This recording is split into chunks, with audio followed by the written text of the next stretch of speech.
신문 읽어주는 남자입니다. 원희룡 후보의 부인이 이재명 후보를 향해서 소시오패스 성향이 있다라고 발언을 해서 논란이 되고 있습니다. 한 TV 토론회에서는 이재명 후보 측과 원희룡 후보가 고성 설전을 오가며 상대 패널이 토론 중간에 퇴장하는 일도 있었다고 하는데 잠시 후에 그 논란 다뤄보겠습니다. 오늘 종합신문 함께 하시죠.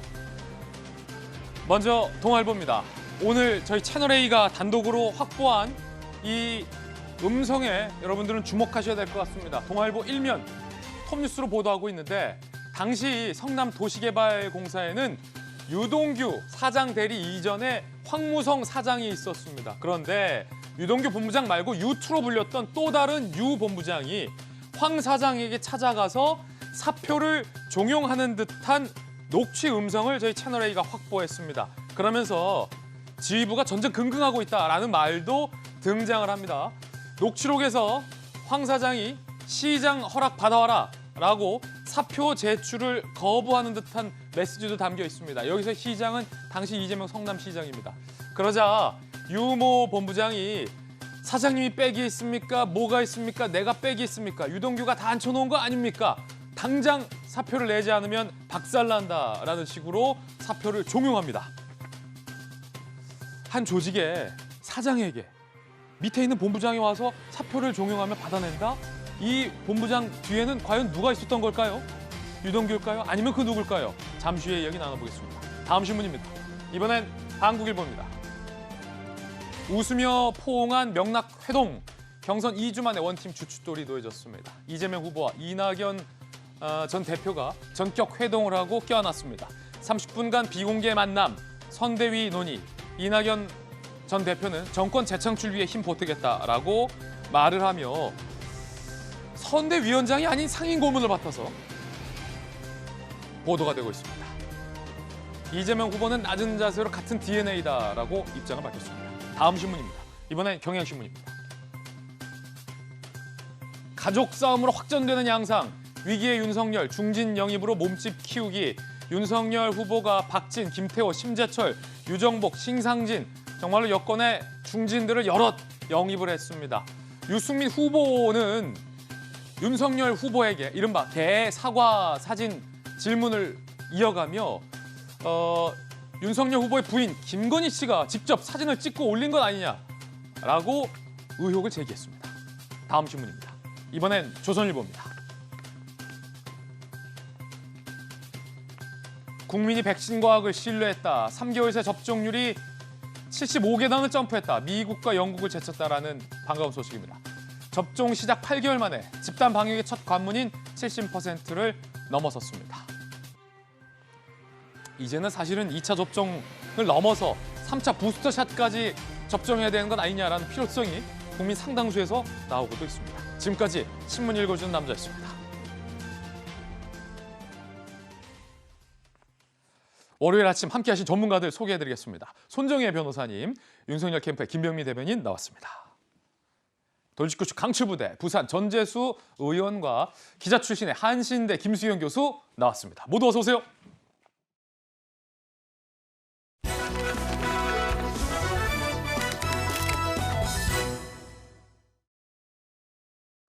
오늘 저희가 준비한 톱뉴스 주제는요. 채널A가 단독으로 입수한 음성 파일과 깊게 연관이 되어 있습니다.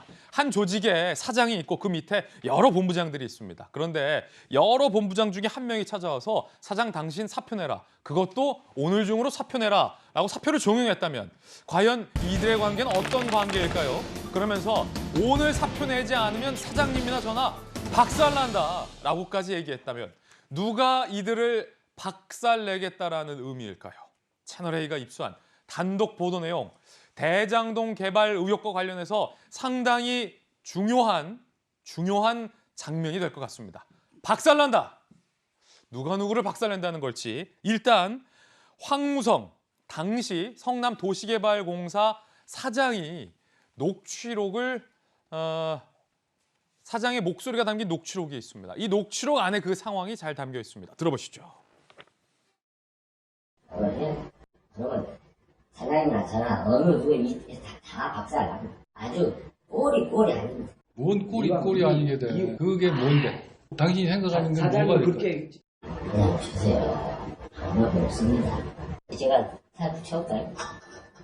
오늘 해야 됩니다. 모르겠어. 당신이 어떤 오달 받고 왔는지는 모르겠는데 알았어. 아, 당신한테 이제 떠다니는 거야? 그러고 있지, 이상하게 양쪽 다. 그래? 정 실장도 그러고. 네. 그러고. 우리도 그리고 요 양쪽 다 있다니까요.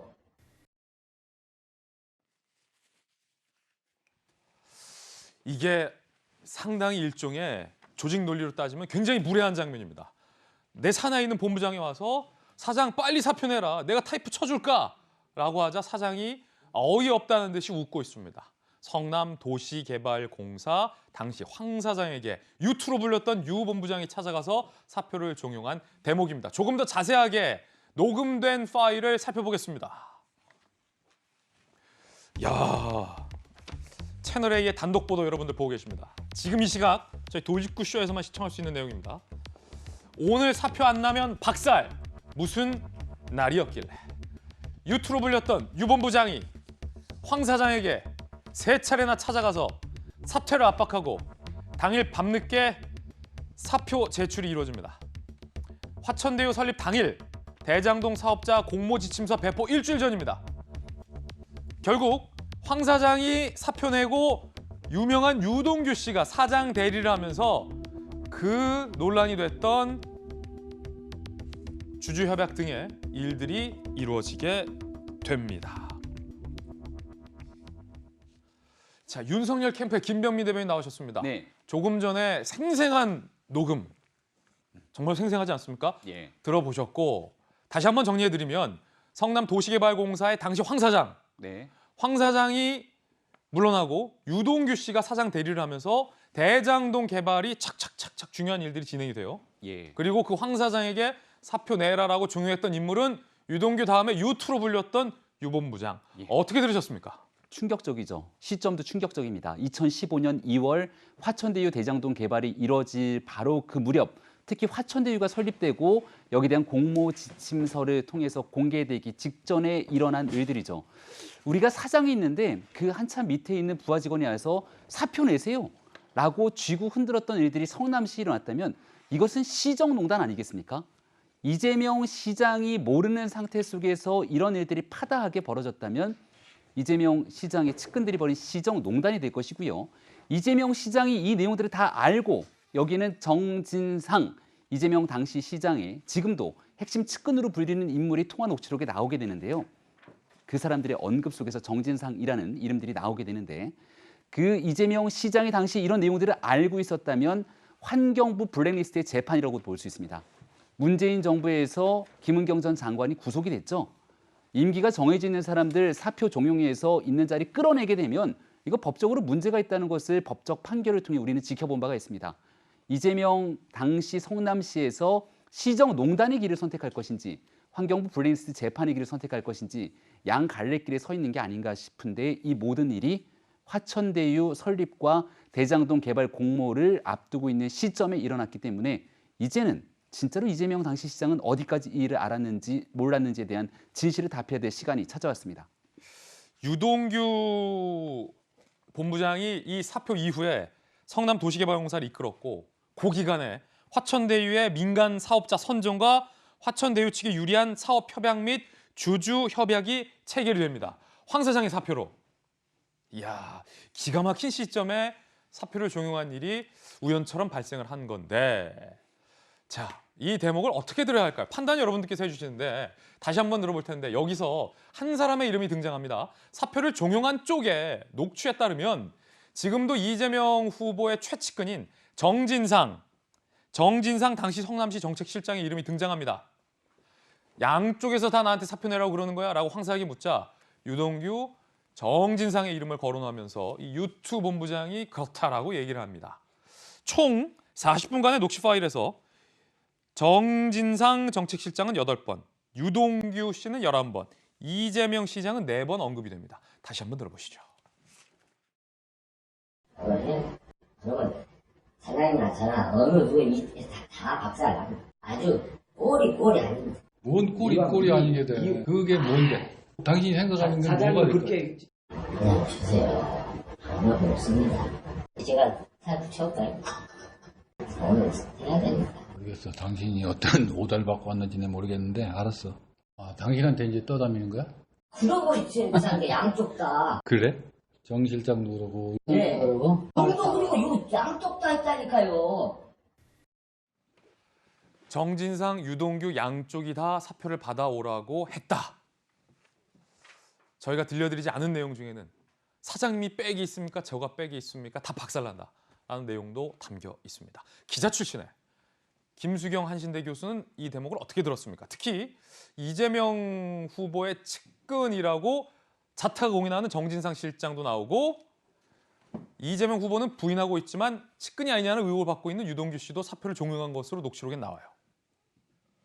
그러니까 저 날이 이제 화천대유의 설립일이죠. 그리고 전날 3번이나 그 U2라고 말해지는 그 유한기 개발본부장이 사장에게 찾아와가지고 3번이나 사표를 내라, 사직서를 내라고 종용을 하게 됩니다. 사실 상식적으로 어떤 조직의 부하 직원이 사장에게 찾아와서 사표를 내라고 하는 게 굉장히 이상한 일이죠. 근데 그렇다면은 자기 개인이 와서 그렇게 얘기할 수 있겠습니까? 당연히 내 뒤에 누군가가 있기 때문에, 내가 대변하는 누군가가 있기 때문에 그 사람을 등에 업고 왔으니까 사장님한테 사표를 내라라고 얘기할 수 있겠죠. 그런데 저 녹취록에 보면은 이제 유동규 씨가 뭐 11번, 12번이라는 보도도 있고요. 그리고 정진상 그 성남시 정책실장 소위 이제 이재명 지사의 최측근이라고 알려진 사람이 이제 8번 나오고 시장님이라는 단어, 시장이라는 단어도 4번이나 등장하게 됩니다. 그렇다면 어쨌든 간에 이렇게 급하게 황 사장의 어떤 사표를 종용해야 될 만한 사정이 무엇이었겠느냐.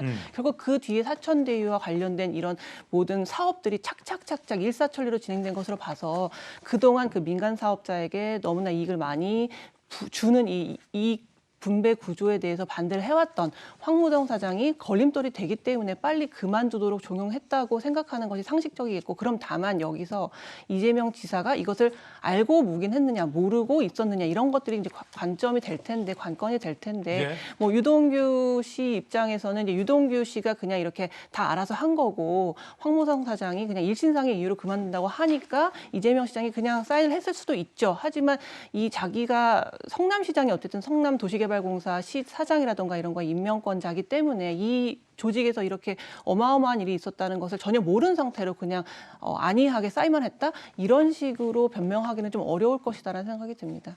이 녹취록대로라면 유동규, 정진상도 다 알고 있다면 이재명 당시 성남시장이 이 상황에 대해서 사표를 종용한 것과 관련돼서 인지하고 있을까가 굉장히 논란이 될 것으로 보이는데, 이재명 후보 측은 이 녹취 파일에 대해서 모르는 일이라고 저희 기자들에게 답변을 했습니다.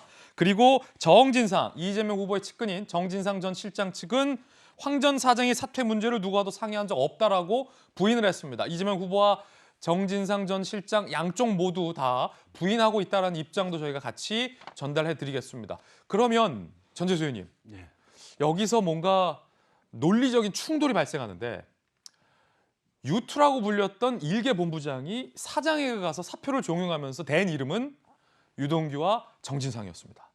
그런데 정진상과 이재명 당시 시장 쪽에서는 모르는 일이다라고 하고 있어서 정진상 전 실장과 이재명 후보 측의 이야기가 맞다면 U2라는 유 본부장이 이들의 이름을 팔아서 감히 사장의 사표를 종용했다라는 얘기밖에 안 되는데 이게 사실 가능할까요? 어떻게 보십니까? 그러니까 이제 저 녹취록만 보면 사실은 이제 그 조직에서 특히 이제 그 공적 업무를 수행하는 뭐 공기업 아닙니까? 그런 측면에서 이제 불가능한 일이죠. 예. 근데 이제 검찰 수사라든지 경찰 수사를 통해 가지고 지금 대장동 사업과 관련해서 밝혀진 바에 의하면 지금 유동규라든지 김만배라든지 남욱 변호사라든지 또 지금 나오고 있는 정영학 회계사, 이 사람들이 말하자면 한 통속이 된 거 아닙니까? 한 통속이 돼가지고 돌아가니까 저들끼리 전화 통화를 하면서 이야기를 하고 그걸 녹취를 한 내용은 이게 사실관계는 좀 따져봐야 된다. 예. 그 대화 속에서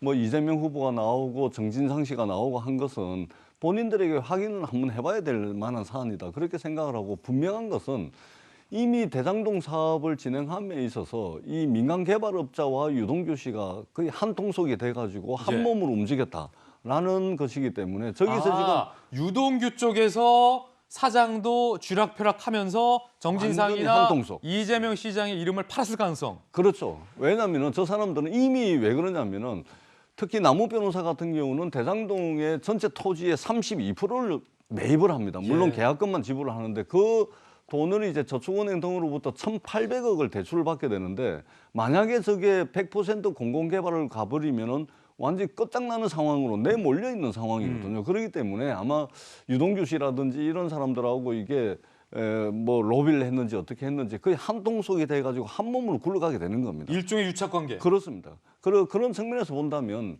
저들 사이의 통화 내용을 가지고 이재명 후보 또는 예. 그 측근이라고 이야기하는 정진상 씨와의 연관성, 관련성을 이야기하는 것은 조금 좀 앞서 나가는 이야기가 예. 될 수도 있다. 그렇게 그렇군요. 생각합니다. 자, 전재수 의원님의 의견에 따르면 유동규 씨가 그 밑에 있는 유투 본부장에게 황 사장의 사표를 종용했고 이건 화천대유만을 위해서 한 몸처럼 사장을 쥐락펴락했을 가능성이 있다라는 의견, 개인적 의견 주셨습니다. 자, 그럼 김병민 대변인님, 네. 그렇다면 도시개발공사 사장의 임명 권한이 이재명 시장이 아니라 유동규 본부장에게 있었다는 건데 네. 요 사표 종용은 몰랐을 수 있겠으나 황 사장이 임기를 못 채우는 거에 대해서 이재명 성남시장은 어쨌든 인지를 했을 것 아닙니까? 이거 만약 시장이 모르고 있었으면요. 그 제가 앞서 말씀드렸던 것처럼 어마어마한 시정농단에 대해서 시장은 아무것도 모르는 채 앉아 있었던 허수아비 시장입니까? 이랬던 사람이 만약에 대한민국의 대통령이 된다면 도처에서 일어나고 있는 수많은 문제들이 있을 때 나는 모르고 그냥 그 사람들이 다 저지른 비리, 부정, 부패 이런 것들이 판에 치는 부패 완판 세상이 되도록 두겠다는 겁니까? 아, 이거 몰랐으면 그것도 문제다. 심각한 문제죠. 그러니까 사실에 대한 진실을 밝혀야 되는데요. 도시개발공사 사장이 있고 그 밑에 있는 본부장이 있습니다. 유동규 본부장이 구속이 되잖아요. 여기에 대해서 많은 직원 중에 한 명이 오염된 것에 불과하다고 이재명 지사는 선을 끊고 우리가 흔히 말하는 꼬리를 자르는 것 아니냐 이렇게 주장하게 되는데 이 녹취록에 등장하는 굉장히 핵심적인 내용이 이게 있어요.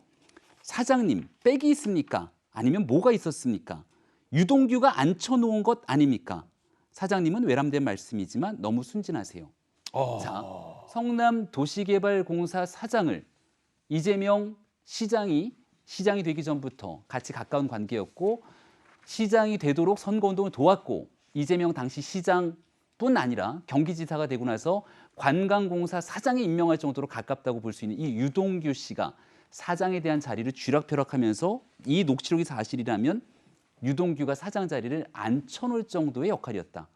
그럼 얘기가 좀 많이 달라지지 않습니까?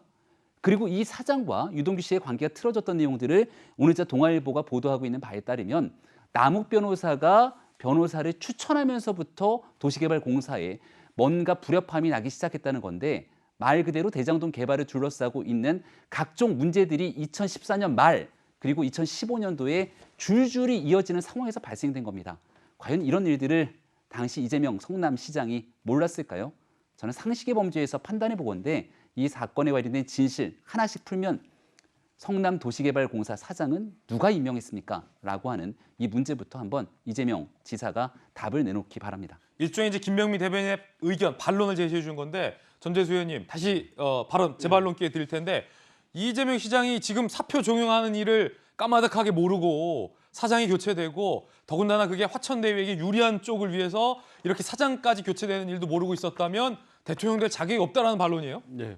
아니 우리 김병민 대변인께서 뭐 충분히 그렇게 말씀하실 수 있습니다. 근데 다만 이제 우리 김 대변인 말씀이 사실이라면 그러면 이재명 당시 성남시장이 민간 개발업자들의 말하자면 개발 이익을 더 많이 취하기 위해서 이재명 시장의 묵인하에 현직 사장을 압력을 가해가지고 물러나게 만들고 민간업자들의 이익을 대변하는 사람을 사장으로 그러면 앉혔다. 예. 이 이야기가 되는 거지 그렇게 되는 않습니까? 거죠. 그러니까 이것은 말이 안 되는 거죠. 왜 진짜 그러려면 민간 개발업자들의 이익을 대변해주기 위해서 이 압력을 가하고 사퇴 압력을 가하고 그래서 유동규 씨를 앉혔다면 성남시 공모 지침서가 2015년도 3월 달에 확정이 되는데 그 성남시 공모 지침서에는 이게 위례 신도시 사례를 보니까 애초에 위례 신도시를 개발할 때 성남시와 민간 개발업자의 이익을 나누는 것을 5대5로 했는데 애초에는 성남시 목이 한 사업을 시작하기 전에 한 1,100억 정도 예상을 했는데 이게 800으로 줄고 400억으로 줄고 300으로 줄고 결국은 성남시 몫이 150억이 오더란 말이죠. 그걸 보니까 이 민간업자들이 비용을 계속 부풀려 가지고 결국은 성남시가 가져가야 될 몫을 완전히 그냥 10분의 1 토막을 내버리는 이 사례를 보면서 대장동 사업은 이 비율로 해서는 안 되겠다. 그래서 이제 성남시 몫을 딱 정하고 그다음에 확정 이익을 사전에 정하고 난 뒤에 말하자면 성남시의 공모지침서가 확정이 되거든요. 그러니까 김 대변인께서 그렇게 말씀을 하실 수는 있는데 그렇다면 이 이재명 시장이 민간 개발업자들이 이익을 위해서 말하자면 성남시정을 했다는 결론에 다다르기 때문에 이것은 이제 불가능한 이야기다. 이 말씀을 드립니다. 한 번 더 말씀을 드리지만 그러면 이재명 시장이 이 상황에 대해서 모르는 일이라고 지금 답변을 주셨는데 거기에 대해서 아마 좀 추가 설명이 더 있겠죠? 그래서 제가 이제 드리는 말씀이 예. 한 통속이 된 겁니다. 유동규, 김만배, 남욱, 정영학 회계사가 한 통속이 돼가지고 이 시장도 속였다. 그렇죠. 그래서 이제 이재명 시장이 수차례에 걸쳐서 조직관리 책임을 에 대해서 이제 유감을 표명을 했고 예. 사과까지 드렸다는 말씀을 드리겠습니다. 오늘 정말로 스튜디오 분위기도 상당히 좀 팽팽합니다. 이재명 시장 당했다. 한통속이다. 나머지가. 이게 시장이 어떻게 모르냐. 무능하다라는 뭐 팽팽한 의견들이 스튜디오에서 나오고 있습니다. 여러분들은 조금 전에 들었던 이 녹취 파일에 대해서 어떻게 해석하십니까? 논란의 키, 황 사장 임기 못 채우고 부하 직원에게 사표 종용받은 황 사장, 손정희 변호사님. 이 황 사장, 검찰이 다시 한 번 더 소환해서 조사했죠. 자, 검찰은 이 황 사장의 입에 어떤 걸 주목하고 있을까요? 어제 이제 참고인 조사를 진행했다라는 소식이 전해지고 있는데요. 지금 검찰은 보강 수사를 하고 있는 겁니다. 유동규 전 본부장에 대한 배임 혐의는 사실 법조계에서도 굉장히 법리적으로 까다롭게 이제 사실관계를 정리해야 되는 사건이기 때문에 보완 수사가 필요하고요. 김만배 씨 구속영장이 기각되면서 배임죄로 영장을 청구했으나 범죄의 소명이 부족하다고 했기 때문에 배임죄를 규명할 수 있는지가 굉장히 검찰에서 머리 아픈 숙제라고 보시면 될 것 같은데 배임의 핵심은 유동규 전 본부장입니다. 근데 만약에 지금들 말씀하신 것처럼 유동규 전 본부장이 뭐 누구의 이름을 가시화해서 거짓말로 사람을 사표를 쓰게 했다라는 사퇴 압박을 했다면 그 동기와 원인은 분명히 있을 겁니다. 예. 화천대유라든가 본인들 관련한 민간 기업의 이익을 몰아주고 본인은 사후 이익을 취득하기 위해서 그런 무리한 시도를 했다. 그 정황을 황 사장이 잘 알고 있다고 한다면 그렇군요. 배임 혐의에 대한 어떤 정황 증거, 관련된 진술 증거가 될 수 있기 때문에 추가 수사를 하고 있다 이렇게 보셔야 될 것 같고요. 이 황 사장은 또 마찬가지로 그 당시에 이제 그 전까지 2015년이면 그 전에도 이 화천대유와 관련해서 대장동 개발 사업이 진행이 되고 있었거든요. 그렇다면 일각에서 보도에서 나오지 않는 내밀한 사정을 알 수 있는 지위에 있는가 이런 것들에 대해서 이제 확인차 조사한다 이렇게 보셔야 될 것 같습니다. 예, 황 사장. 과연 황 사장은 그날의 진실에 대해서 알고 있겠지요. 뭐라고 진술을 했을까요? 다시 한번 말씀드리지만 이에 대해서 이 녹취 상황에 대해서 이재명 후보 측은 모르는 일, 그리고 정진상 전 실장 측은 사실이 아니다라고 부인하고 있다는 입장도 다시 한번 밝혀드리겠습니다. 시청자 여러분들의 판단에 맡기겠습니다. 자, 그런가 하면 원희룡 후보 부인이 이재명 후보는 소시오패스 성향이 있다라고 발언해서 논란이 일고 있습니다. 어린 시절 굉장히 가난했던 예. 또 사실은 비슷합니다. 우리 후보의 어린 시절은 가난했지만 따뜻하고 인자하신 부모님 밑에서 예. 정말 이렇게 사랑을 받으면서 자랐던 그리고 지금 대장동 문제나 여러 가지 면으로 볼 때 도덕성에 있어서 극명하게 차이가 있다. 정말 야누스다, 지킬앤 하이드다, 천사 네. 왕마가 공존하는 사람이 아닐까. 저희는 오히려 약간은 소시오패스나 예. 엔티소셜이라고 얘기하거든요. 정신과적으로는. 예. 자신은 괴롭지 않고 주변이 괴로운 거예요. 사람들의 권리나 타인이 갖고 있는 것들을 침해하고 이용하고 무자비하게 타인을 이용하는 것에 대한 양심의 가책을 느끼지 않는다는 그 사기꾼들은 95%의 진실을 갖고요. 5%의 거짓을 갖고 상대방을 이용해 먹고 사기를 치는 거거든요. 예. 국민들을 현혹시키는 거 계속 보여주고 있다고 생각을 합니다. 그래서 저는 굉장히 두려운 마음이 듭니다. 방금 들으셨던 원희룡 후보의 부인의 발언인데 원 후보의 부인은 정신과 전문의입니다.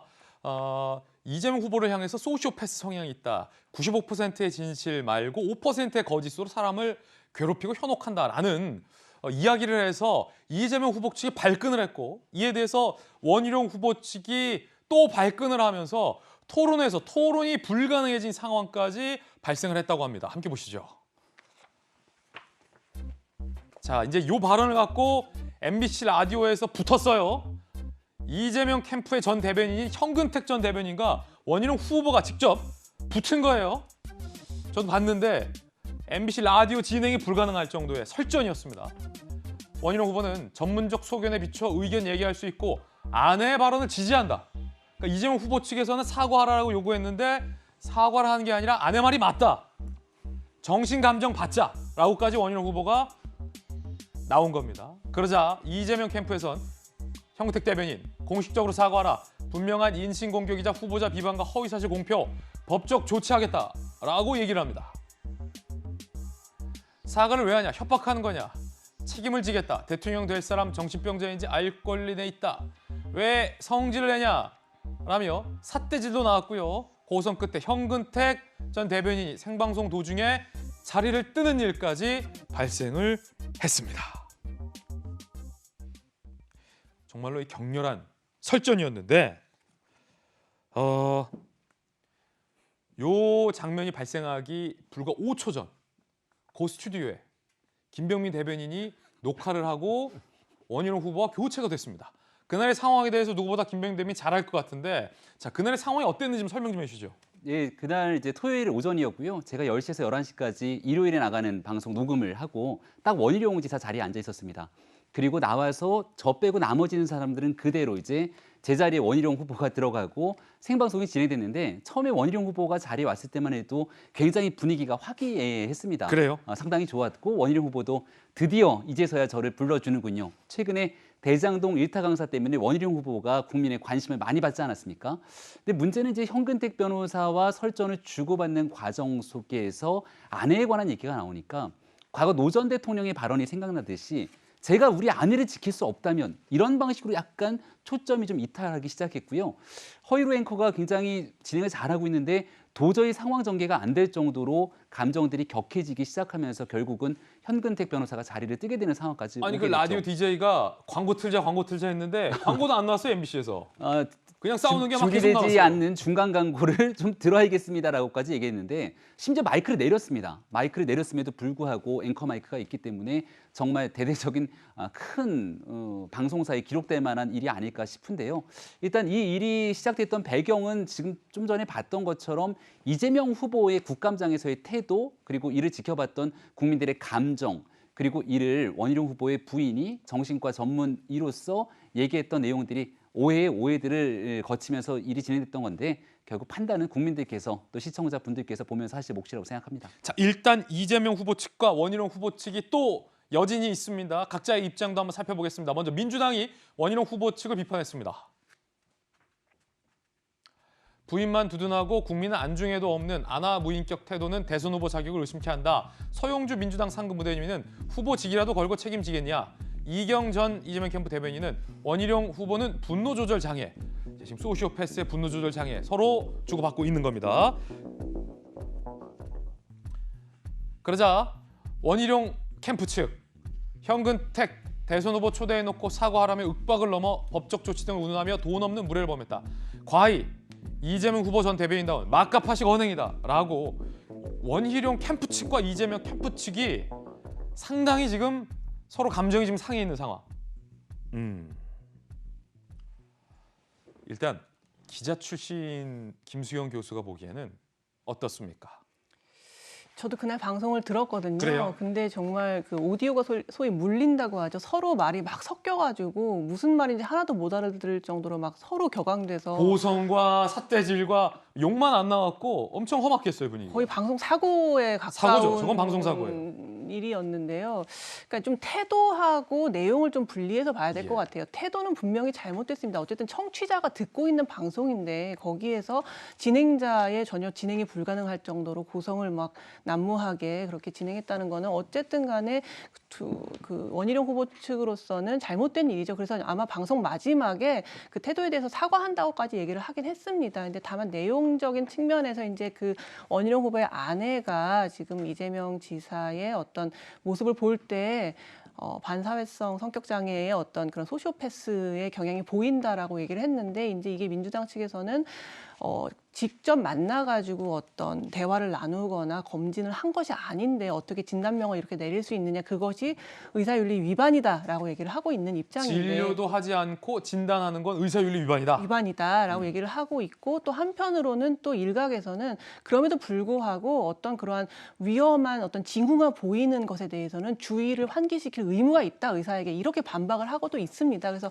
좀 뭐 약간 의견이 좀 이렇게 엇갈리고 있는데, 사실 이렇게 정치인들에 대한 어떤 정신 분석학적인 분석 같은 게 없었던 건 아니에요. 예. 예전에도 보면 뭐 박근혜 대통령에 대해서도 뭐 여러 가지 정신 분석하는 뭐 의사라든가 심리학자들이 분석을 내놓은 경우도 있었고, 심지어 뭐 트럼프 대통령도 여러 가지 그런 진단 같은 것들이 있었죠. 다만 좀 다른 것은 이 박근혜 대통령 같은 경우에는 대통령이 된 이후에 여러 가지 그런 진단 뭐 여러 가지 분석이 있었던 반면에, 지금은 이제 대선이 지금 진행 중인 상황에서 어떻게 보면 상대 후보에 대한 비방으로 보일 수 있는 내용을 비록 뭐 전문가라고는 하지만 좀 조심스러워야 될 부분이 있고, 또 본인이 그냥 의사로 나간 게 아니라 대통령 후보의 아내로서 나간 거잖아요. 예. 사실 그 자리가 그냥 원희룡 후보의 부인이 아니었다면 안 불렀을 수 있는 자리거든요. 그런 자리에서 발언을 하는 것인데 조금 조심했어야 될 필요는 있다, 그런 생각은 듭니다. 이 법률 공방으로까지 이어지고 있는데, 특히 이제 원희룡 후보가 현근택 대변인과 두 분 다 이제 법조인 출신이니까 법률적으로도 막 고성을 주고받았는데, 손정희 변호사님, 원희룡 후보는 그러면 허위에 의한 명예훼손인지 진실에 의한 명예훼손인지 이 지사가 정신감정까지 받아보면 진단서 써주겠다라는 얘기까지 하고, 현근택 대변인은 이거 후보자 비방이다, 공직선거법 위반이다라고까지 목소리를 서로 높였는데, 법률적으로는 어떻게 됩니까? 후보자 비방에 해당될 소진이 있는데, 잘 들어보니까 소시오패스다라고 한 게 아니라 소시오패스 성향을 가지고 있다, 이렇게 좀 그러니까 애둘러서 의견 표명처럼 이야기를 하셔서 실제 처벌 가능성이 있는지는 조금 단언하기 어렵지 않을까라는 생각이 들고요. 예. 다만 의료법에는 의사는 대면해서 진료해야 되고, 또 의료기관 내에서 의료행위로서 의료행위를 한 다음에 진단명을 내려야 이제 전문가적인 어떤 진단이나 신뢰성이 높일 수 있는데, 그런 조치 없이 막연하게 이제 방송을 통해서 개인 의견을 너무 표출한 것이 후보자 배우자로서는 좀 경솔한 거 아니냐라는 비판은 피하기가 어렵습니다. 그냥 저희 같은 사람이 사건을 분석하다가 이런 반사회적인 성향이 보인다, 이런 차원이 아니라, 이건 의사 선생님이 말하면 소시오패스라든가 일정의 어떤 정신과적 질환이 있다고 오인될 염려가 있고, 이게 대선 과정에서 굉장히 회자되면서 후보에겐 굉장히 개인적으로 악영향을 미칠 수 있음에도 불구하고 굉장히 실수한 것 같은데, 이걸 또 강하게 두둔함으로 인해서 오히려 부정적인 효과가 발생하고 있는 거 아닌가라는 생각이 들고요. 이건 분명히 실수한 거 맞습니다. 왜냐하면 어떤 사람에 대해서 악의가 없다고 하더라도 저런 이야기를 하기 쉽지 않을 텐데, 예. 더군다나 지금 치열한 대선 전국에서 정신과 의사가 정신과적 질환 명을 들었다는 것은 그만큼 자신감이 있어야 되고 임상 소견이 있어야 되거든요. 그렇지 않다고 한다면 선거에 영향을 미칠 목적으로 했다라고 판단될 여지가 있기 때문에 지금이라도 경솔한 부분에 대해서는 사과하는 게 옳지 않을까 합니다. 예, 각 패널들의 개인 의견들 전해드렸습니다. 이번엔 저희가 준비한 두 번째 이야기로 이어집니다. 야권의 후보들 간의 신경전도 상당합니다. 이제는 가족전까지 확산되는 양상입니다. 특히 홍준표 후보도, 유승민 후보도 윤석열 후보의 가족 문제, 부인 문제를 거론하면서 날선 공방을 이어갔습니다. 먼저 보실 토론 대목은 유승민 후보가 윤석열 캠프의 SNS 팀이 올렸던 개 사과 사진 문제를 거론하면서 이거 아내와 연관된 거 아니냐라는 의혹을 제기하는 대목입니다. 들어보시죠. 페이스북에서는 윤 후보님께서 국민들한테 이거 정말 잘못했다고 사과를 하시고, 불과 한 10시간 지나가지고 인스타에서는 캠프 관계자가 국민을 완전히 무슨 개 취급을 하는 이런 사진을 올린단 말입니다. 그 인스타에다 그런 사과 스토리를 올리겠다고 하는 것을 제가 승인을 했으니까 여기에 대해 관련된 모든 이 불찰과 또 책임은 제가 지는 게 맞죠. 그 승인하실 때 그 사과가 무슨 사과입니까? 그 사과가 어릴 때 먹던 그 노란 아니 사과라는. 그럼 왜 하필 이런 일이 있을 때 그 과일인 사과하고 국민들께 사과하는 거하고 그게 왜 이렇게 같은 날 동시에 일어납니까? 제 탓입니다. 예. 거기에 대해서는 제가 뭐 국민들께 예. 사과드리고 예. 제가 이 기획자입니다. 저는 정말 그 먹는 사과와 또 제가 아끼는 제 가족 같은 강아지와 이런 것을 사과는 개나 줘라라는 거로 국민들이 생각하실 줄 정말 그거는 제 불찰이지만 몰랐습니다. 그래서 제가 사과를 드리는 것이고 그건 일부러 한 거는 절대 아닙니다. 자, 유승민 후보 측에서는 하지만 문제를 삼고 있는 내용이 윤석열 후보 해명에 따르면 캠프 SNS 관계자가 강아지를 그러니까 후보의 부인이 강아지를 데리고 집 근처 사무실에 가서 캠프 관계자가 사진을 찍어서 캠프 관계자가 올렸다라고 해명을 했는데 유승민 후보 측에서는 부인이 직접 찍고 부인이 올린 것 아니냐라는 식으로 추궁하는 대목도 있었는데 김병민 대변인, 네. 이거 누가 찍은 겁니까? 사진 캠프 관계자가 찍고 올렸다고 해명을 했다고 해명을 충분히 하지 않았습니까? 사건에 대한 설명을 조금만 드리겠습니다. 처음에 올라왔던 인스타그램의 첫 번째 장면은 후보의 돌잔치에 있었던 사과 사진이었습니다. 그러다 보니까 전두환에 대한 사과와 같이 이어지면서 이거 좀 오해가 있는 것 아니냐라고 증폭이 됐고요. 근데 조금 전에 윤석열 후보의 설명을 보듯이 과거에 이미 이 사과와 관련된 본인의 이야기들을 관련된 인스타그램 기획자들에게 다 넘겨줬고 이것을 사실 지난주나 그 전에 나왔으면 아무 문제가 되지 않았지만 이번에 돌아가고 있는 사과 논란과 같이 맞물려서 인스타그램에 올렸기 때문에 논란과 오해가 커져서 거기에 대한 책임을 지고 국민께 사과드린다는 얘기를 하지 않았습니까? 첫 번째로 그 돌잔치에 사과만 올리고 나서는 도대체 이게 뭔가 이해를 잘 못하시는 분들이 계셨을 수 있어서 이게 어린 시절 아버지인 윤기준 교수가 어렸던 윤석열에게 밤마다 화분에 조그만 사과를 하나씩 올려줬던 기억들을 인스타그램에 올려놓게 됩니다. 그러다 보니 어린 시절 아버지가 줬던 사과에 대한 추억이 있고요. 조금 전에 나왔던 저 강아지 토리는 2012년도에 입양한 유기견이거든요. 근데 그 유기견이 같이 함께 오고 나서 커다란 사고를 당하고 난 뒤에 한 4개월 정도의 수술을 거쳐서 정말 사경을 헤매고 그리고 수년간 재활치료를 통해서 장애를 갖고 있었던 후보가 자식이었기 때문에 후보에게는 본인의 자식 같은 그런 강아지입니다. 그래서 토리 아빠라고 하는 별칭을 짓기도 하고요. 아버지가 줬던 사과에 대한 인연을 가지고 본인의 자식과 다름없는 토리에게 사과를 건네주는 것들을 과거부터 쭉 시리즈로 기획을 해왔던 건데 그게 하필 이번 시점에 맞물려서 인스타그램에 게재가 되면서 오해가 불거졌기 때문에 이 또한 꼼꼼히 챙기지 못한 불찰에 대해서 사과드린다고 언급한 바가 있습니다. 그러니까 저거는 윤 후보 부인이 집에서 찍은 게 아니라 네. 집 근처 사무실에서 캠프 네. 관계자가 찍은 거다. 집에서 찍은 거라고 많은 사람들이 토리의 동공을 확대시키면서 또 여러 가지 문제를 제기하니까 집에서 찍은 것이 아니고 후보자 자택 인근에 있는 사무실에서 직원들이 이 내용들을 찍고 인스타그램에 올린 거다라고 분명히 얘기를 한 바 있습니다. 자, 전재수 의원께서는 어떻게 보십니까? 이 논란.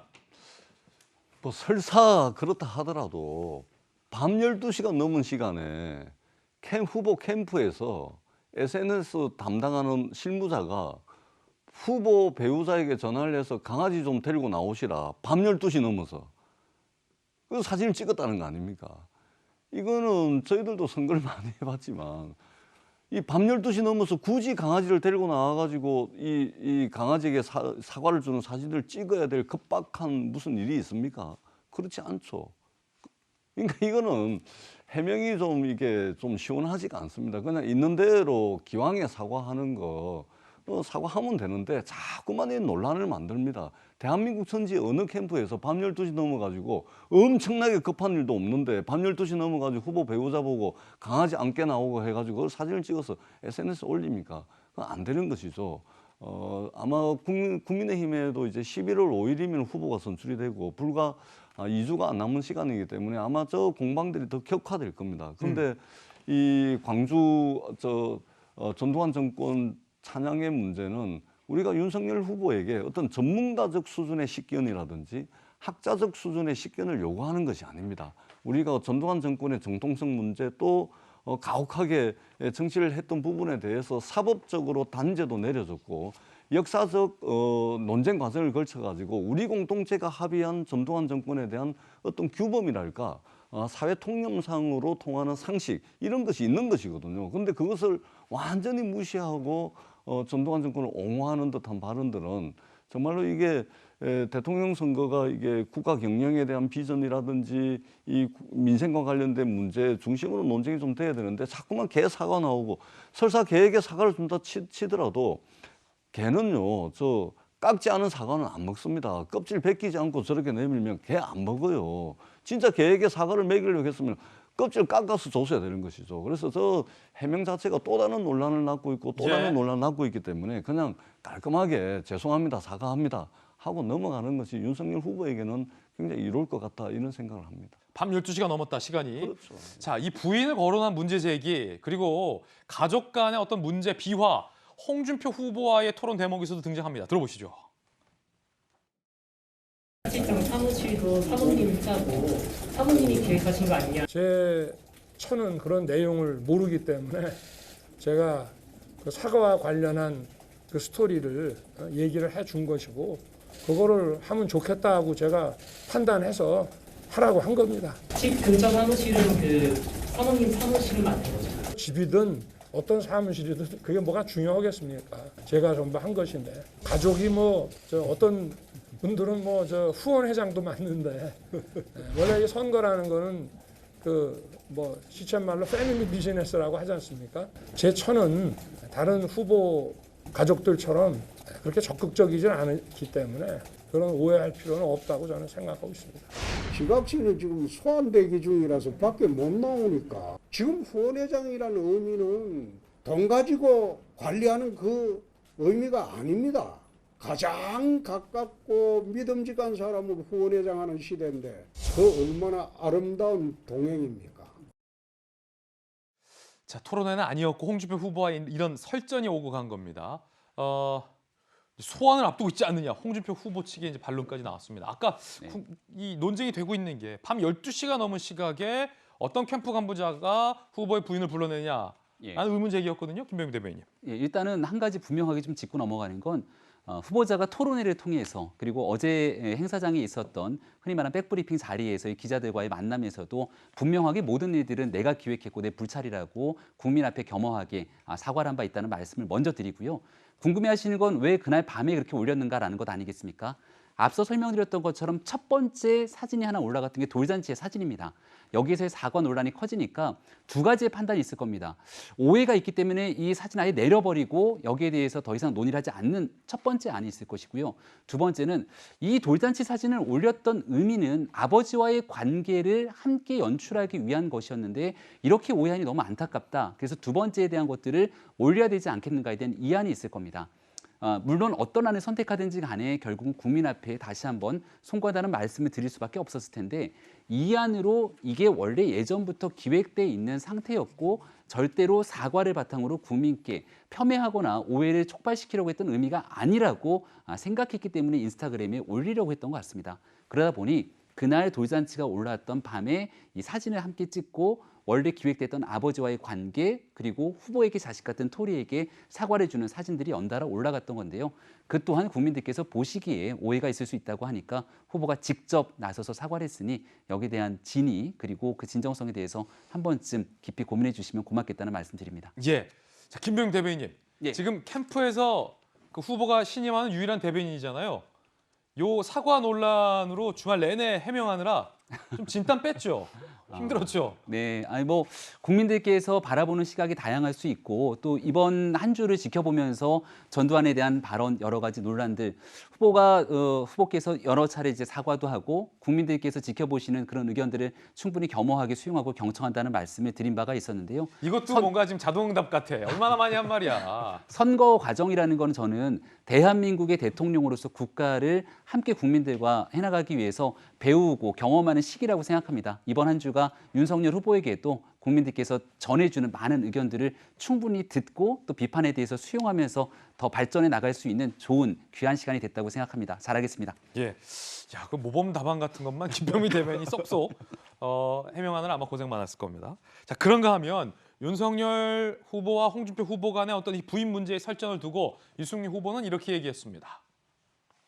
가관, 상대방의 전과, 비리, 막말, 망언 두고 이전 투구하는 모습은 피장, 파장, 독인, 개긴이다라고 유승희 후보는 이제 둘 다 때리기에 나선 것 같은데 이런 메시지 냈고요. 그런가 하면 윤석열 캠프에서 정말 이름만 들어도 야권의 국민의힘의 거물 중진 의원들을 상당수 영입을 했습니다.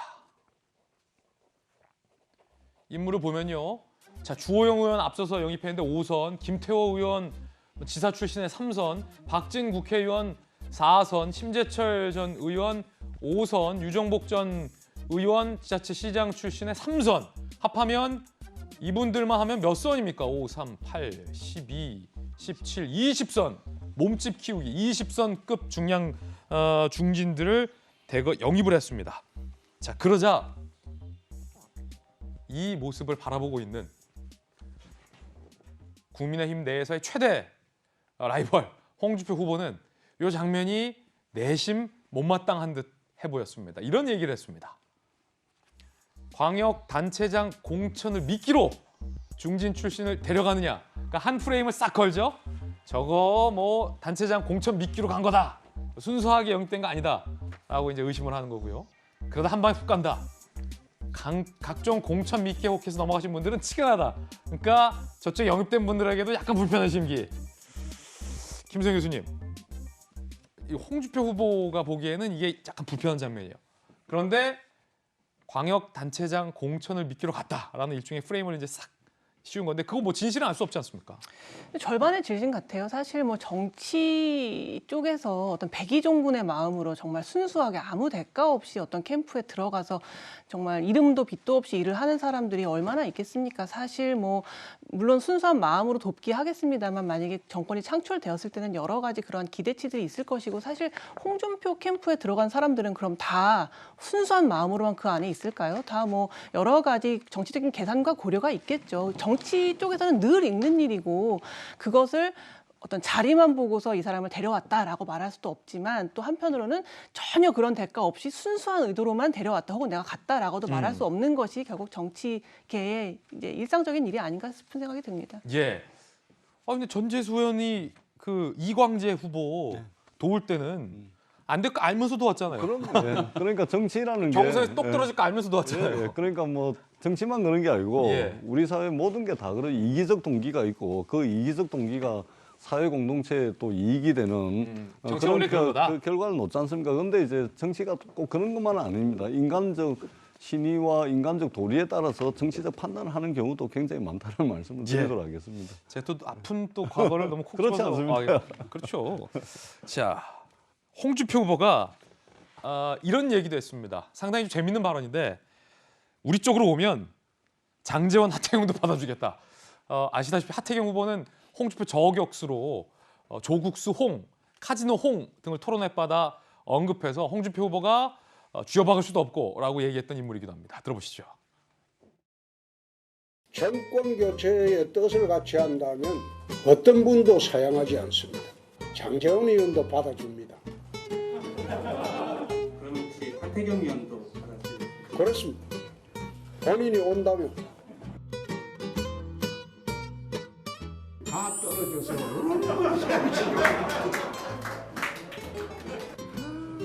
하태경이 떨어졌다 그러니까 아이고 막 묵은 체정이 숭니다.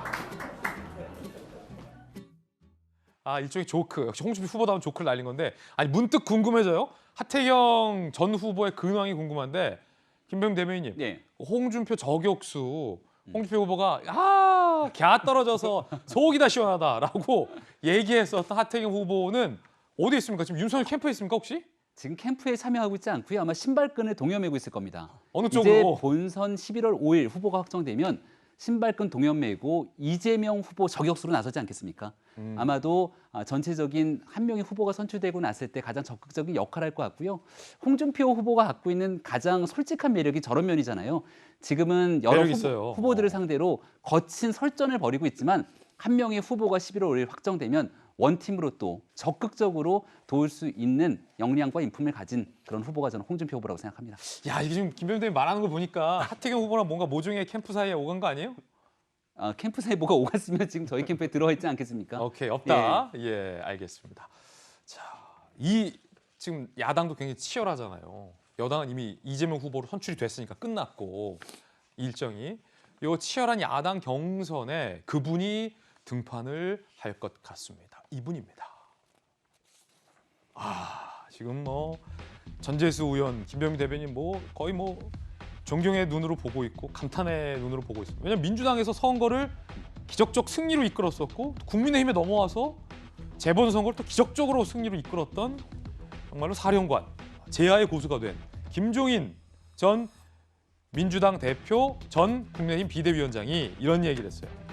11월 5일 최종 후보 선출을 경과해야 내가 어떻게 결심할지 이야기할 것이다.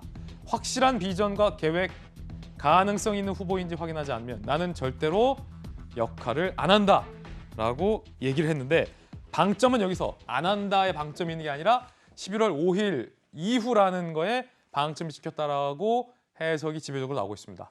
즉 11월 5일 하나의 후보가 선출되고 나서 적극적으로 도울 수도 있다라는 얘기로 해석이 되는데 뭐 특히 윤석열 후보나 홍준표 후보 못지않고 뭐 거의 모든 원희룡 후보까지 모든 후보들이 김종인 위원장의 역할에 대해서 이제 주목을 하고 기대를 하고 있을 것 같은데 윤석열 캠프에서 혹시 어떤 입장입니까? 김종인 위원장께서 자타공인 그리고 대한민국에서 킹메이커로 그동안 활동해왔던 그 과거의 활동 경험 또 당의 비상대책위원장으로서 정말 어려웠던 당을 대통령 선거에서 정권 교체가 가능한 정당으로 우뚝 세운 게 김종인 전 위원장의 모습 아니겠습니까? 시기가 문제가 될 수 있겠습니다마는 11월 5일에 후보가 한 명으로 다 정리가 되고 나면 그 당의 중심으로서 김종인 위원장이 적극적인 역할을 해줬으면 좋겠다 이런 생각 갖고 있는 건 아마 국민의힘에 있는 모든 주자들의 공통된 바람일 거라고 생각합니다. 자, 윤석열 캠프에서는 김종인 전 비대위원장이 국민의힘 선거 총괄위원장 자리에 맡게 된다면 동의하십니까? 후보의 생각이 어떨지는 제가 아직 확인을 못 해봤습니다.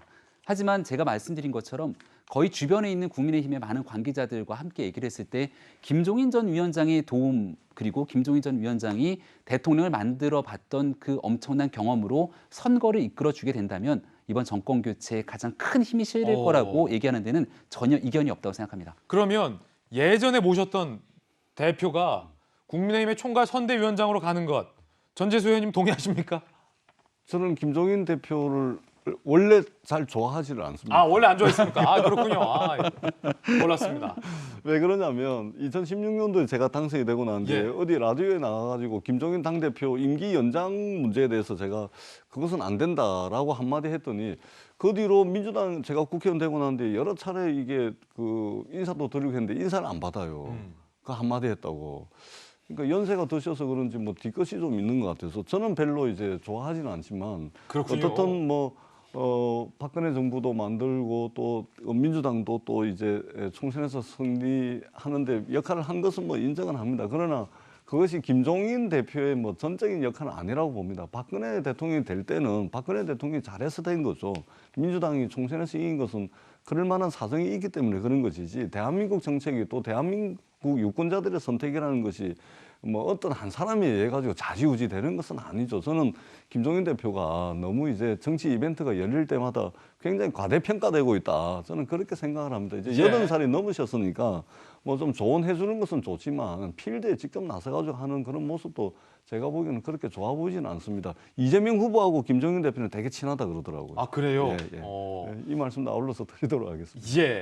자, 이제 말씀하신 중에 혹시 이제 또 시청자분들이 오해할 수 있을까 봐 이제 연세가 드신 분들을 폄훼하거나 그런 의도는 전혀 아니었다는 말씀 다시 한번 분명히 짚고 넘어가겠습니다. 실은 노인은 우리 사회의 도서관이라고 하잖아요. 아프리카 속담도 있습니다. 노인 한 분이 이제 세상을 떠나시는 거는 우리에게 또 후손들에게 도서관 하나를 읽는 정도의 어떤 큰 얘기다라는 말씀도 거듭 드리면서 하나의 여론조사를 준비했는데 흥미롭습니다. 이번 대선은 내가 누구를 좋아하는 선거이기도 하지만 반대로 내가 누구를 싫어하냐, 저 사람 비호감이다라는 것도 중요한 판단이 될 것 같은데 함께 보시죠.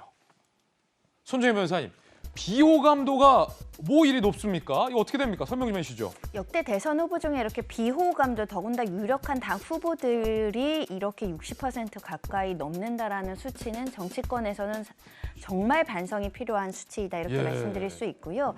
이재명 후보, 홍준표, 윤석열 후보, 심상정, 안철수 후보 모두 대부분 이제 가반을 넘었다라는 점. 홍준표 후보 이외에는 전부 다 60%가 넘거든요. 굉장히 좀 긴장해야 되고 경계해야 되는 시점이다 이렇게 말씀. 말씀드릴 수 있습니다. 코로나19를 겪으면서 좀 피로하고 정치권에 대한 어떤 불신이 굉장히 극렬한 것도 많지만 정치인들이 내 인생을 바꿔주거나 정말 어떻게 보면 이제 순수한 마음으로 정치를 하겠느냐 이런 대중들의 시선이 있기 때문에 굉장히 따갑게 들어야 되는 것이고요. 저 역시도 이번 대선에 이렇게 각종 후보들 사이에서 무슨 수사가 이렇게 동시에 진행되는 경우는 거의 없었기 때문에 좀 놀랍다 이런 점 말씀드릴 수 있는데 이 와중에 제일 비호감도가 높은 안철수 대표는 의외예요. 저는 좀 놀라운 수치여가지고 이렇게 원인 분석을 좀 철저하게 하셔야 되지 않을까. 또 이제 대선 후보로 이제 나온다라고 알려지고 있어서 좀 고민이 많이 필요하실 것 같습니다. 예. 자, 여론조사 왜 안철수 대표에게 이렇게 많이 나왔는지는 사실 좀 설명이 좀 필요할 것 같아요. 의외입니다. 자, 이번엔 여권의 대선 소식도 한번 준비되어 있는데 말도 많고 탈도 많았던 명락대전 2주 만에 원팀의 어떤 초석이 다져진 것 같다라는 해석도 있고 지지자들의 이 앙금은 여전하다라는 우려의 목소리도 동시에 나오고 있는데요. 그 장면 살펴보시죠.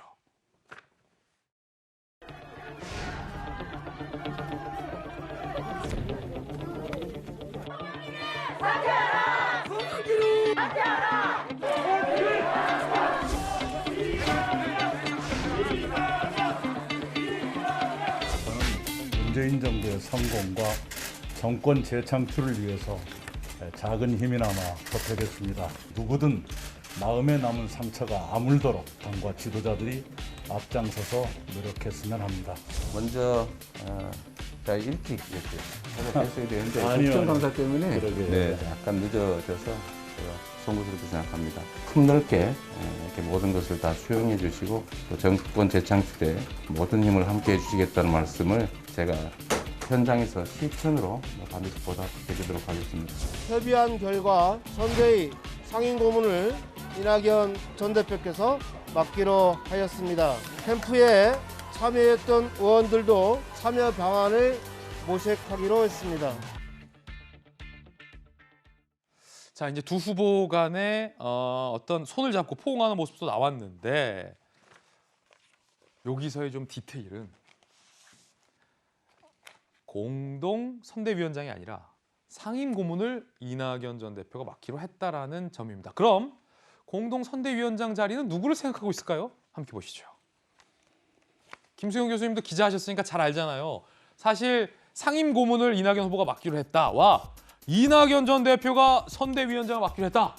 이거는 확 격이 의미가 달라지는 거 아니겠습니까? 완전히 다르죠. 사실 정말 원팀의 기조를 강하게 밀어붙이려면 선대위원장직을 수락을 했어야 뭔가 화학적 결합이 정말 이루어지는 것인데 상임 고문이라는 것은 굉장히 자유도가 높은 자리거든요. 물론 발벗고 나서서 뛸 수도 있지만 안 해도 뭐라고 할 수 없는 그런 좀 약간은 애매한 자리입니다. 그러다 보니까 뭐 말로는 원팀 기조를 향해서 이낙연 전 대표가 열심히 하겠다라고 얘기하지만 과연 진심으로 그런가에 대해서 조금 의문이 드는 상황일 수밖에 없는 것이고 또 이제 전날 뭐라고 얘기했냐면 이낙연 대표가 이제 민주당의 어떤 그런 가치를 지켜야 된다는 대의를 저버리지 말자. 그래서 이제 요지는 이제 이재명 후보를 지지한다는 얘기지만 직접적으로 이재명 후보를 언급하면서 이재명을 지지해 달라 이렇게 얘기를 하지는 않았거든요. 아, 그래요? 굉장히 조금 추상 수준이 굉장히 높은 얘기를 했어요. 민주당의 가치를 지켜야 된다는 대의를 저버리지 말아달라. 아, 그러고 보니까 그냥 아무 생각 없이 들었는데 이재명 후보를 손을 잡고 올리면서 여러분 찍어주십시오. 저 이낙연은 이재명과 함께합니다. 왜냐면 옛날에 안희정 후보는 문재인 후보한테 뽀뽀까지 했잖아요. 그러니까 약간 그런 극적인 걸 보여줄 수 있잖아요. 그래야 확 이제 결합이 일어나고 아 정말 우리 원팀으로 가는구나라는 분위기를 볼 수 있는데 좀 점잖은 말이긴 하지만 조금 애매하다는 저는 느낌을 받았습니다. 굉장히 애매모호하게 얘기를 하고 있다. 그래서 자, 이거 김수영 교수님의 그냥 개인 느낌이에요. 제 느낌상으로 그래서 모양새는 원팀을 가자라는 거를 얘기했다고는 하지만 그렇게 적극적으로 나서고 있지는 않다는 생각이 좀 들고요. 또 한편으로는 이제 이 뒤로 여러 가지 뭐 문재인 대통령도 이제 이재명 지사가 만나고 이제 일정이 착착 있잖아요. 이 원팀이 되려면은 접착제도 붙인 다음에 약간 시간이 필요합니다. 굳으려면은. 순간 접착제 그렇죠. 후후 좀 불어야 좀 붙는 건데. 접착제 전문가. 그래야 이제 이낙연 후보 입장에서도 내가 뭔가 지지를 해준 것이 예. 의미가 있구나, 내가 굉장히 역할이 있구나라는 느낌을 가질 텐데 이 뒤로 뭐 김어준 씨도 밀어달라고 또 지지 얘기했지, 또 뭐 대통령도 금방 만나야 되지. 그러니까 이낙연 후보의 입장에서는 내가 이렇게 딱 나서가지고 뭔가 얘기해준 게 참 모양새가 난다, 폼이 난다, 내가 역시 나서줘야 된다는 이런 느낌을 충분히 갖기도 전에 예. 너무 이 원팀을 위해서 모든 대우 정말 다 이제 완전히 총력을 기울인다는 너무 느낌이 들어서 조금 이낙연 후보의 입장에서는, 이낙연 전 대표 입장에서는 약간 적극적으로 나서지 않는 모양새, 그리고 내가 나선 게 그렇게 결정적인 어떤 원팀 기조가 되게끔 만들어주지 않는 모양새가 약간 서운해 보이는, 저는 그런 느낌을 좀 받았습니다. 선대위원장을 제안을 했는데 안 맞겠다고 한 건지, 제안이 없었고 상임고문급으로만 제안이 들어왔는지는 좀 따져봐야 될 것 같고요. 말씀하셨던 방송인 김어준 씨가 이재명 후보를 도와줘야 된다라고 발언을 했습니다. 들어보시죠. 이재명처럼 돈도 없고 백도 없고 줄도 없는 사람이 한국 사회에서 성공하는 길은 두 갈래예요. 돈이나 줄이나 백의 도움을 받고 성공하는 크기만큼 그 도움을 갚아가는 거야. 또는 돈으로부터도 줄로부터도 백으로부터도 도움을 받지 않고 자기 실력으로 돌파를 하든지. 후자의 길로 가는 사람은 어려워, 외롭고. 그 길로 대선 후보까지 가는 사람은 극히 드물어요. 지금부터는 당신들이 좀 도와줘야 돼. 이재명은 혼자서 여기까지 왔거든. 여기까지 하겠습니다. 자, 이건 TBS 방송이 아닙니다. 김어준 씨 개인 유튜브 방송이라는 말씀 드리겠습니다. 윤석열 캠프에서는 어떻게 들었어요, 이거? 이재명 후보에 대한 공개적인 지지 선언한 거 아닌가요? 예. 그리고 지지 선언으로 그치는 것이 아니라 사실상 원팀 정신을 발휘하지 못하고 있는 나머지 사람들한테도 당신들이 이재명 후보 좀 도와라라고 얘기하는 것으로 들릴 수밖에 없습니다. TBS라고 하는 서울 시민의 혈세로 운영되는 방송의 마이크를 잡고 있는 김어준 씨이기 때문에 대통령 선거를 앞두고 이런 방송, 그리고 본인 사적 방송입니다만 이렇게 특정 후보 지지를 표명하게 된다면 더 이상 이 TBS 방송국의 마이크를 잡지 말고 이재명 후보 선거 캠프 가서 마이크를 잡아야 되는 것 아니냐, 이렇게 조금 전 이 방송 들어오기 전에 논평을 하나 내고 왔는데요. 공영방송 진행 자질 논란 문제다, 이건? 자질에 대한 논란 문제 심각하고요. 또 민주당 진영에서 이제 정치적인 의미로 바라보기에는 굉장히 불편할 수밖에 없는 심정이겠죠. 이낙연 후보, 그리고 이낙연 후보와 함께 있는 지지층들 입장에선 이재명 지사와 같이 어울려서 원팀으로 가기까지 심리적인 문제에 시간이 필요한데 뭔가 압박성 성격의 멘트까지 언급한 터라 오히려 김어준 씨의 발언으로 인해서 정치적인 해석을 하자면 오히려 더 양 진영 간의 간극이 멀어질 수밖에 없지 않을까, 이런 생각도 듭니다. 전재수 의원님, 지금 공영방송 진행자가 자기 어떤 정치적 어떤 이 지지 선언과 뭐 이런 거 해도 되냐라는 이제 문제 제기예요? 그러니까 요즘 이제 1인 유튜브가 되게 활성화되면서 뭐 투잡이라고 표현해도 될는지는 모르겠지만 저렇게 하는 경우들이 상당히 많더라고요. 그러니까 이제 YTN 라디오 진행자도 있고 지금 TBS도 있고 자기 이제 개인 유튜브 활동도 하고 그것이 아마 요즘 유튜브가 활성화되면서 굉장히 뭐 하나의 그 형식으로 자리를 잡아가고 있는 것 같아. 지금 이낙연 캠프의 이제 공보실장 출신의 정운영 전 실장은 저 공영방송 진행자 김어준 씨가 저렇게 공개적으로 지지선언하는 게 옳지 않다, 이재명 캠프 가라. 이낙연 캠프 출신의 인사는 이런 논평을 냈군요. 예, 뭐 충분히 뭐 비판은 가능하다고 보고요. 다만 개인 유튜브에서 하는 이야기와 공영방송 진행자로서 어떤 편파성을 가지고 뭐 특정 후보를 지지하고 뭐 이런 그것을 이제 공영방송 진행자로서는 하지는 않겠죠. 만약에 그렇게 되면 이제 방송 방송심의위원회 이제 징계도 받게 돼 있고 그렇기 때문에 아마 TBS 라디오 방송 진행하면서 편파적으로 한다든지 그러지는 않을 것 같고요. TBS도 아마 고민이 좀 있을 것 같습니다. 왜냐하면 그 김어준 씨가 진행하는 뉴스공장이라는 것이 사실은 이제 광고 수입의 상당 부분을 뉴스공장을 통해서 이제 벌어들이고 있다고 하더라고요. 그러니까 간판 프로그램의 간판 진행자를 말하자면 이제 TBS가 먼저 나서가지고 정치적 중립성 논쟁이라든지 뭐 이런 명백한 편파성의 문제가 불거지지 않는다면 쉽게 아마 TBS도 결정하기는 어려울 것 같다 이런 생각입니다. 예. 자, 그런가 하면 정의당의 대선 후보로 선출된 심상정 후보는 이렇게 얘기를 했습니다. 노무현 대통령께서 부동산 기득권의 그 엄청난 저항을 뚫고 만드셨던 종부세법, 이것이 완성되었더라면 대장동은 없었을 것입니다. 대장동도 고발 사주도 없는 떳떳한 후보, 저 심상정이 노무현의 꿈, 사람 사는 세상을 이어가겠습니다. 심상정 후보는 대장동 이슈를 또 저격하고 나서는데, 손정희 변호사님, 지난번 국감 때 사실 이재명 후보가 여유를 보였는데 이재명 후보의 말문을 막히게 했다라는 보도가 나왔던, 평가가 나왔던 질의를 한 사람이 바로 심상정 후보 아니었습니까? 대장동 의혹과 관련해서.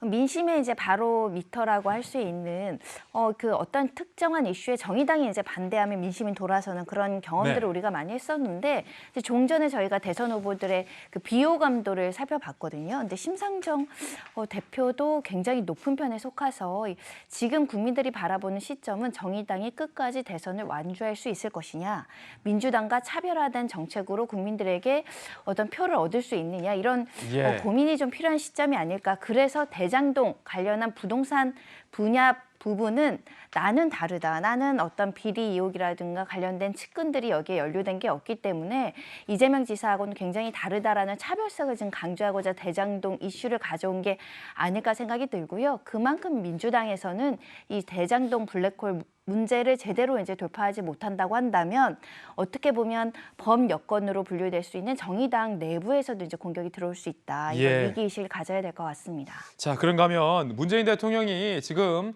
국회에서 임기 마지막 시정연설을 갖습니다. 마지막 시정연설입니다. 예산안과 관련한 연설이고요. 자, 지금 이제 생중계로 문재인 대통령이 입장하는데, 마지막 임기, 예산안과 관련된 임기 마지막 시정연설 한번 들어보겠습니다. 국회입니다.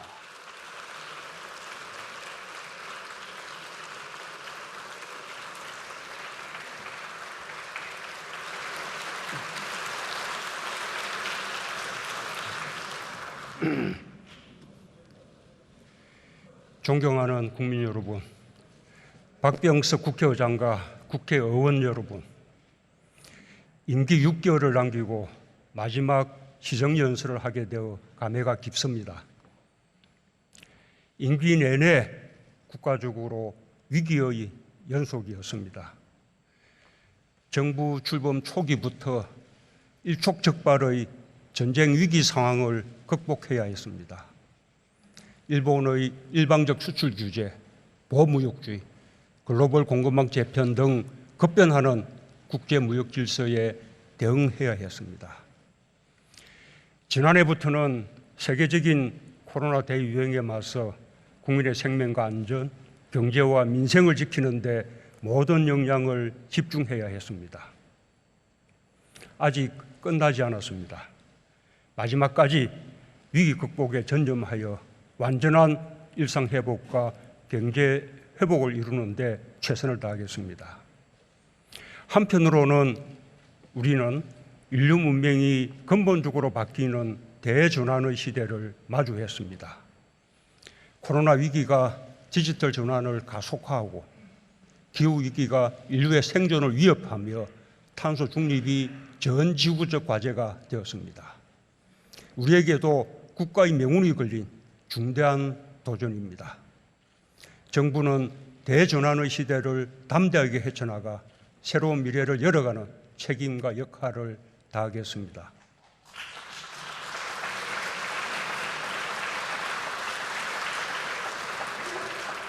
저는 우리 국민의 위대한 저력을 믿습니다.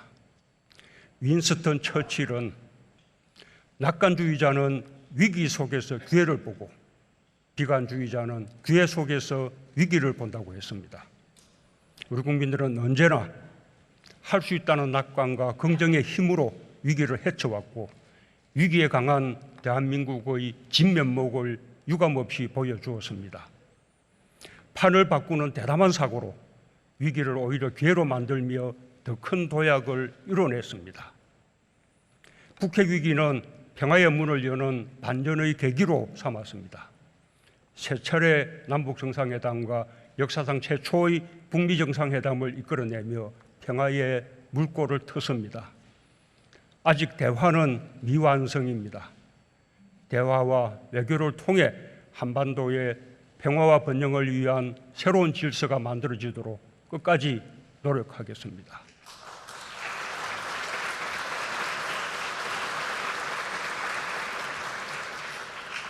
일본의 수출 규제는 우리 소재, 부품, 장비 산업이 자립하는 역전의 기회로 바꾸었습니다. 국민이 응원하고 정부와 기업, 대기업과 중소기업 모두 손을 맞잡아 대응했습니다. 그 결과 100대 핵심 품목에 대한 대일 의존도를 줄이고 수입선 다변화 등 공급망을 안정시키면서 일본을 넘어 세계로 소재, 부품, 장비 강국의 길로 나아가고 있습니다. 세계적인 코로나 위기 속에서 K-방역은 국제 표준이 되었으며 대한민국이 방역 모범 국가로서 국제적 위상을 높이는 계기가 되었습니다. 선진적인 방역 전략과 의료체제, 의료진의 헌신과 성숙한 공동체 의식이 만들어낸 성과입니다. 세계가 함께 위기를 겪으면서 우리는 우리의 역량을 재발견할 수 있었습니다. 백신 접종은 늦게 시작했지만 국민의 적극적인 참여로 먼저 시작한 나라들을 추월했습니다. 전체 인구 대비 1차 접종률 80%, 접종 완료율 70%를 넘어서며 세계 최고 수준의 접종률을 달성하고 있습니다.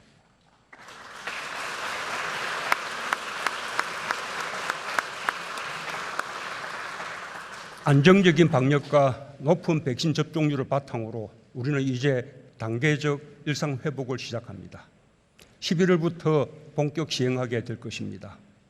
국민의 평범한 일상이 회복되고 위축되었던 국민의 삶에 활력을 되찾을 것입니다. 특히 방역 조치로 어려움이 컸던 소상공인과 자영업자들의 영업이 점차 살아나고 등교 수업도 정상화될 것입니다. 복지시설들도 정상 운영되며 저소득 취약계층에 대한 돌봄 문제도 해소될 것입니다. 치유와 회복, 포용의 공동체로 나아갈 수 있도록 최선을 다하겠습니다. 단계적 일상회복은 코로나와 공존을 전제로 방역 상황을 안정적으로 관리하면서 일상회복을 향해 나아가는 것입니다. 마스크 쓰기 등 기본적인 방역 지침은 유지하면서 지속 가능한 방역 의료 대응 체계로 전환해 나갈 것입니다. 이제 희망의 문턱에 섰습니다. 정부는 국민과 함께 일상회복에서도 성공적 모델을 창출하여 K-방역을 완성해 내겠습니다.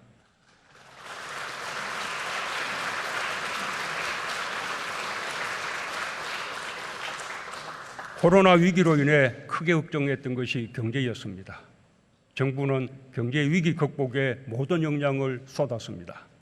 비상경제체제로 신속하게 전환하여 과감하게 대응했습니다. 국회와 협력하여 6차례 추경을 편성하는 등 전례 없는 확장 재정을 통해 국민의 삶과 민생을 지키는 버팀목 역할을 하였고 빠르고 강한 경제 회복을 이끌었습니다. 그 결과 주요 선진국 중 코로나 위기 이전 수준을 가장 빨리 회복했고 지난해와 올해 2년간 평균 성장률이 가장 높을 전망입니다. 수출은 올해 매달 역대 최대 실적을 경신하여 무역 1조 달러를 이달 안으로 달성할 것으로 보입니다. 역대 최고의 실적입니다. 소비와 투자도 활력을 되찾고 있고 가장 회복이 늦은 고용에서도 지난달 위기 이전 수준의 99.8%까지 회복했습니다. 최근 세계 경제가 불확실한 상황 속에서도 우리 경제는 안정적으로 관리되고 있습니다. 국가 신용 등급은 최고 수준을 유지하고 있고 사상 최저 가상금리로 외평채가 발행되는 등 대외 신뢰도 또한 굳건합니다. 국민 여러분, 의원 여러분, 경제 위기 국면에서 정부는 무엇보다 국민의 삶을 지키는 것을 첫 번째 사명으로 여겼습니다. 적극적 재정 지출을 통해 피해업종과 계층에 폭넓고 두텁게 지원하는 노력과 함께 취약계층을 위한 사회안전망과 고용안전망 구축에 심혈을 기울였습니다. 특히 코로나 장기화로 큰 어려움을 겪는 소상공인과 자영업자들의 지원을 집중했습니다. 4차례에 걸친 18조 3천억 원 수준의 피해지원금을 지급하고 금융과 세제 지원 등 다방면의 지원책을 더해 어려움을 덜어드리려 노력했습니다. 올해부터는 손실보상법에 따라 영업 제한 조치로 인한 경제적 손실에 대해 보상을 시작하게 될 것입니다.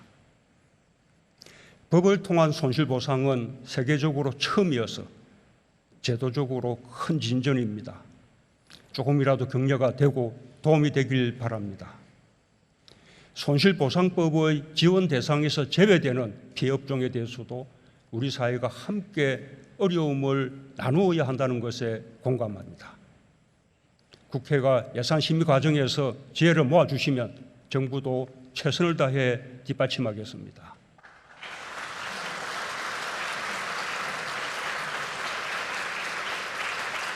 위기 상황에서 일자리를 지키는 것이 가장 중요한 과제였습니다. 고용유지 지원금을 확대하여 기업의 고용유지 노력을 뒷받침하고 특수고용 노동자, 프리랜서 등 취약계층에게 4차례 긴급고용 안정지원금을 지급했습니다. 공공일자리도 대폭 확대했습니다. 고용안전망 확충을 위한 노력도 지속했습니다. 전국민 고용보험 로드맵을 마련하여 고용보험 대상자를 늘리고 예술인, 특수고용 노동자들에게 신규로 고용보험 혜택을 드렸습니다. 국민취업지원제도를 본격적으로 시행하여 취약계층의 취업과 생계 안정을 도왔습니다. 코로나 위기를 이겨내는데 정부가 일관되게 추진한 포용정책이 큰 역할을 했다고 생각합니다. 취약계층을 보호하고 격차를 줄이는 데 크게 기여했습니다. 우리 정부는 복지노동 분야 예산을 계속 늘려 출범 초기 130조 원에서 내년 217조 원 수준이 되었습니다. 특별히 취약계층에 대한 복지 확대에 역점을 두었습니다. 생계급여 부양 의무자 기준을 단계적으로 완화했고 이번 달부터 완전 폐지했습니다. 제도 도입 60년 만의 일입니다. 기초연금과 장애인연금을 월 30만 원으로 조기 인상하고 저소득 근로계층에 대한 근로장려금과 자녀 장려금을 크게 확대했습니다. 보호종료아동 자립수당을 신설하고 한부모 가족에 대한 지원을 확대했습니다. 농어민들을 위한 공익직불제도 도입했습니다. 한편으로 보편적 아동수당을 최초로 도입하여 지급 연령을 확대하고 있고 2019년부터 시작한 고교 무상교육을 올해 모든 학년에 시행함으로써 초, 중, 고 전체 무상교육 시대를 열었습니다.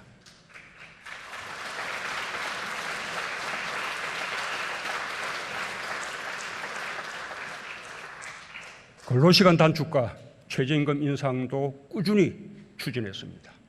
그 결과 연간 노동시간이 2016년 2052시간에서 지난해 1952시간으로 크게 줄었고 저임금 노동자 비중은 5년 만에 23.5%에서 16%로 대폭 감소했습니다. 특히 국민들의 의료비 부담을 상당히 낮추었습니다. 건강보험 보장성을 강화하여 선택진료비, 상급병실료, 간병비 등 3대 비급여 문제를 해소하고 본인 부담금을 대폭 줄였습니다. 치매국가 책임제를 시행하여 치매 의료비와 가족의 돌봄 부담을 크게 완화했습니다. 완전한 경제 회복은 포용적 회복으로 완성됩니다.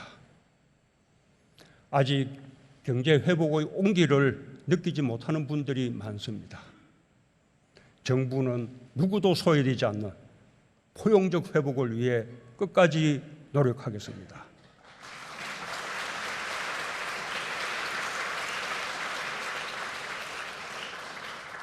국민 여러분, 의원 여러분, 우리 경제는 위기 속에서도 혁신을 멈추지 않았습니다. 오히려 위기를 혁신의 기회로 삼아 선도형 경제로의 전환에 더욱 박차를 가했습니다. 그 방안으로 한국판 뉴딜을 강력히 추진했습니다. 디지털 뉴딜과 그린 뉴딜에 이어 지역 균형 뉴딜, 휴먼 뉴딜로 확장했고 투자 규모도 5년간 총 160조 원에서 220조 원으로 확대했습니다. 우리가 먼저 걷기 시작한 한국판 뉴딜은 세계의 주목을 받았고 세계가 함께 가는 길이 되고 있습니다. 세계 최고 수준의 혁신 역량은 선도형 경제로 나아가는 강력한 원동력이 되었습니다. 강한 디지털 역량과 우수한 기술을 바탕으로 정보통신기술 주력 품목이 수출을 주도하고 경제 회복을 넘어 도약을 이끌고 있습니다. 중소기업 수출도 두 자릿수 증가율을 보이고 있어 더욱 긍정적입니다. 신산업이 경제 반등과 도약의 중심이 되고 있습니다. 반도체는 메모리 반도체 세계 1위에 더해 시스템 반도체도 크게 성장하면서 종합 반도체 강국을 향해 힘있게 나아가고 있습니다. 전기차와 수소차 등 미래차도 글로벌 시장을 주도하고 있습니다. 미래차의 심장 배터리는 기술 우위를 앞세운 차별에 대한 전략으로 중국 외의 시장에서 세계 1위를 차지하고 있습니다. 바이오 헬스 분야도 10대 수출 품목으로 진입하여 차세대 성장 동력이 되고 있고 글로벌 백신 허브 구축과 국내 백신 개발을 가속화하고 있습니다. 위기에 처해 있던 기존 주력 산업도 정부의 강력한 지원과 혁신을 무기로 힘차게 재도약했습니다. 조선업은 세계 1위 수주 행진을 이어가며 완전히 부활했고 전 세계 고부가가치 선박과 친환경 선박 시장을 석권하며 K조선의 위력을 보여주고 있습니다. 해운업도 정부가 재건의 시동을 건 지 3년 만에 기적같이 살아났습니다.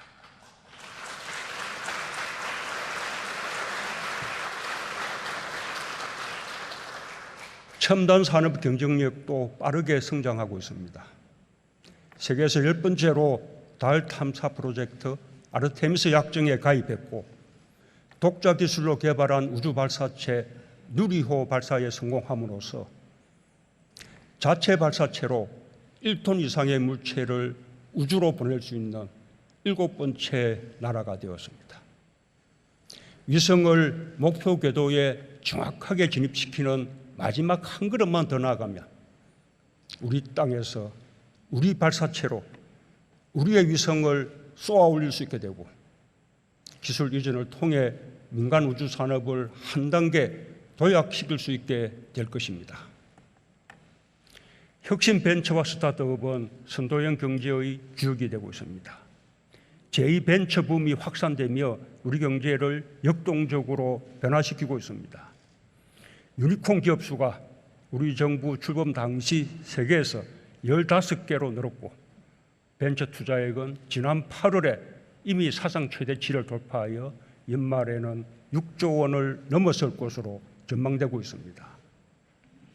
문화 콘텐츠 산업은 우리의 새로운 성장 동력으로 부상했습니다. K-팝과 드라마, 영화, 게임, 웹툰 등 우리 문화가 세계를 매료시키며 지난해 처음으로 수출 100억 달러를 돌파했고 흑자 폭이 계속 확대되고 있습니다. K-푸드, K-뷰티 등 연관 산업으로 파급되며 농식품과 화장품 수출도 모두 역대 최대 실적을 경신하고 있습니다. 하지만 우리 경제가 장밋빛만은 아닙니다. 지금까지와는 차원이 다른 더 큰 도전에 직면해 있습니다. 글로벌 공급망 재편이 본격화되고 있고 첨단 기술을 선점하기 위한 기술 전쟁으로 확산되고 있습니다. 또한 탄소 중립 시대로 나아가며 세계 경제 질서와 산업 지도가 근본적으로 바뀌고 있습니다. 이 중대한 도전을 또 다른 기회로 만드는 것이 국가적 과제입니다.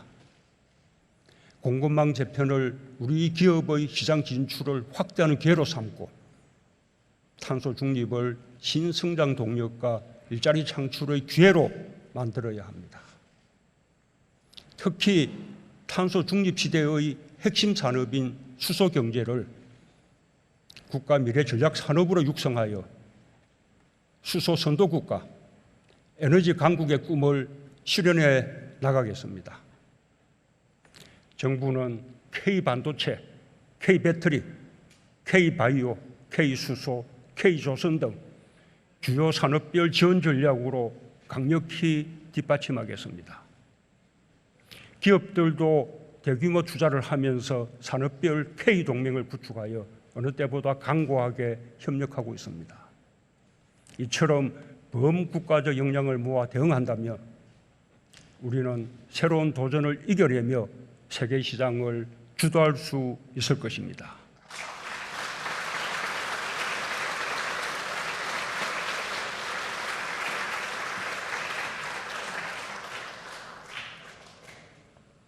국민 여러분, 의원 여러분, 이제 대한민국은 과거의 대한민국이 아닙니다.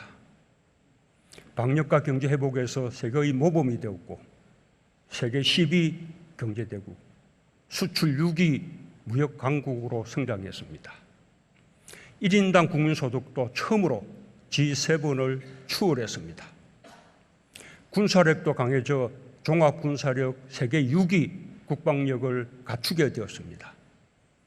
신남방, 신북방 정책 등 외교의 지평이 크게 넓어졌고 G7 정상회의에 2년 연속 초대될 만큼 국제적 위상이 더욱 높아졌습니다. 한국의 문화가 세계의 마음을 사로잡으며 문화강국 대한민국의 위상도 자랑할 만합니다. 대한민국은 경제력과 군사력뿐 아니라 민주주의, 보건의료, 문화, 외교 등 다방면에서 세계를 선도하는 소프트 파워 강국으로 도약하고 있습니다. 유엔 무역개발회의가 만장일치로 결정했듯이 우리나라가 명실공히 세계가 인정하는 선진국이 된 것입니다.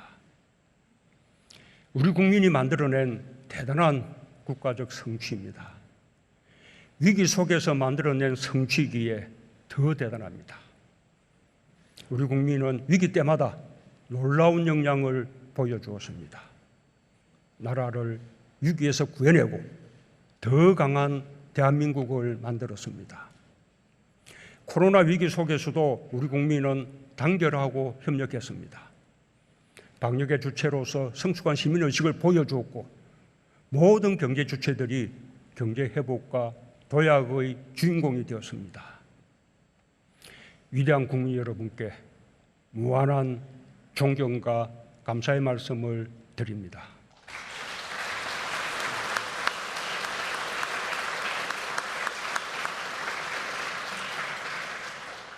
선진국은 우리에게 큰 자부심입니다. 하지만 국제사회에 대한 책임 또한 커졌습니다. 지금 세계가 공동으로 풀어야 할 핵심 과제는 기후위기 대응입니다. 우리 정부는 2050 탄소 중립에 동참했습니다. 또한 2030년 온실가스 감축 목표 상향에도 동참하여 2018년 대비 기존 26.3%에서 40%로 상향하기로 했습니다. 보다 일찍 온실가스 배출 정점에 도달하여 온실가스를 줄여온 기후 선진국에 비하면 2018년에 배출 정점에 도달한 우리나라로서는 단기간에 가파른 속도로 감축을 해야 하는 매우 도전적인 목표입니다.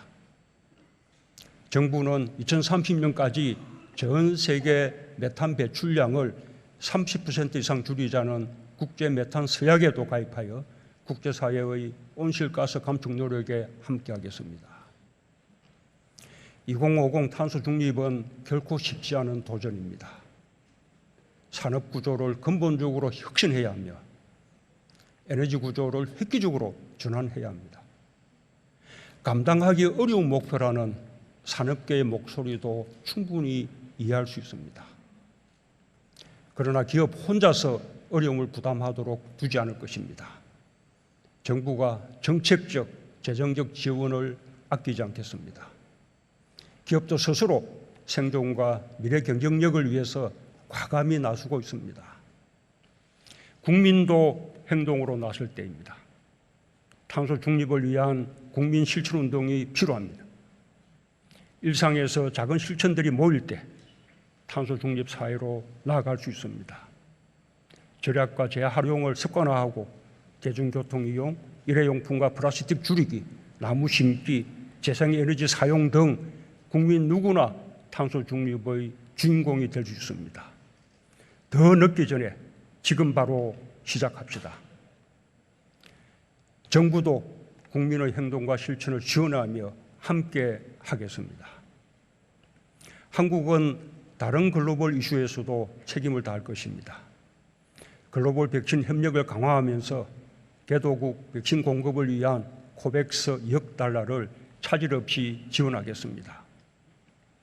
여유가 생긴 백신을 백신 부족 국가에 지원하는 협력도 시작했습니다. 우리의 형편에 맞게 국제사회에 기여하면서 글로벌 현안에 대한 대응력을 높이겠습니다. 민주주의, 인권, 평화 등 인류 보편의 가치를 실현하는 데 더욱 앞장서겠습니다.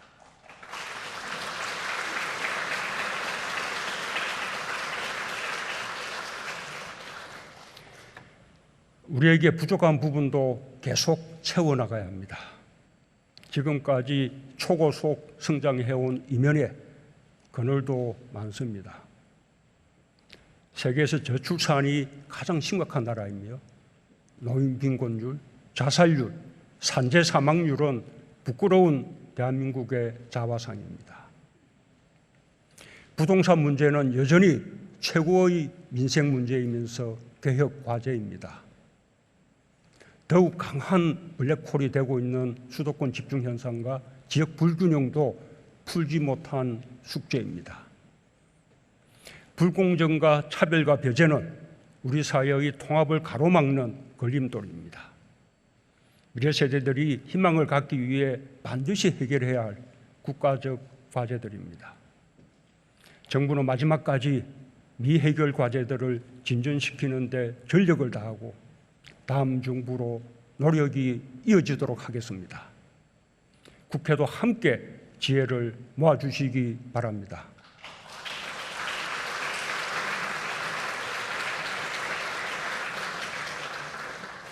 국민 여러분, 의원 여러분, 정부는 완전한 회복과 국가의 미래를 위해 내년도 예산을 604조 4천억 원 규모로 확장 편성했습니다. 올해 본 예산과 추경을 감안하여 확장적 기조를 유지했습니다.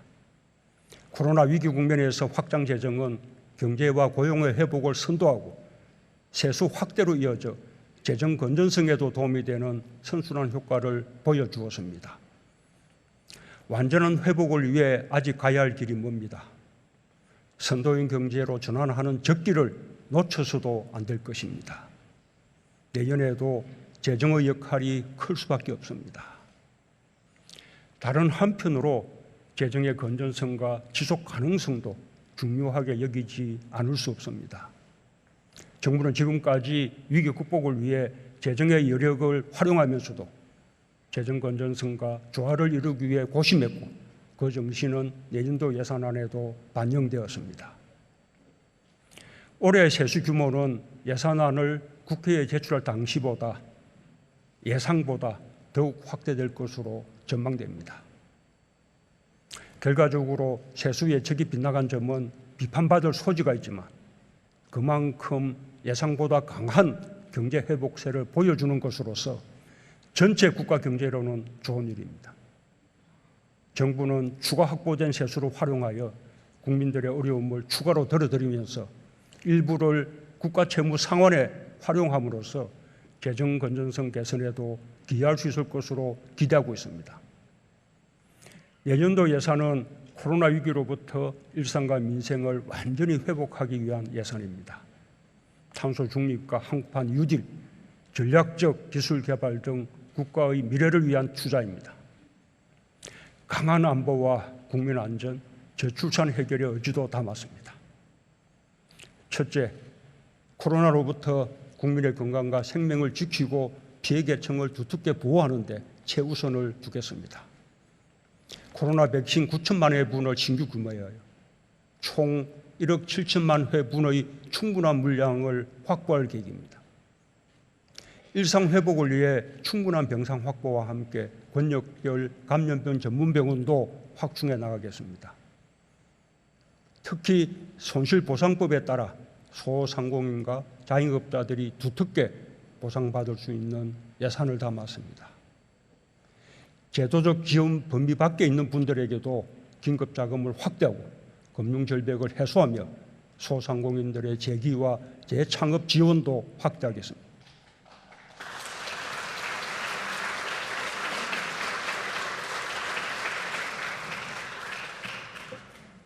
둘째, 코로나 격차와 불평등을 줄이면서 회복의 온기를 모두가 느낄 수 있는 포용적 회복을 이루겠습니다.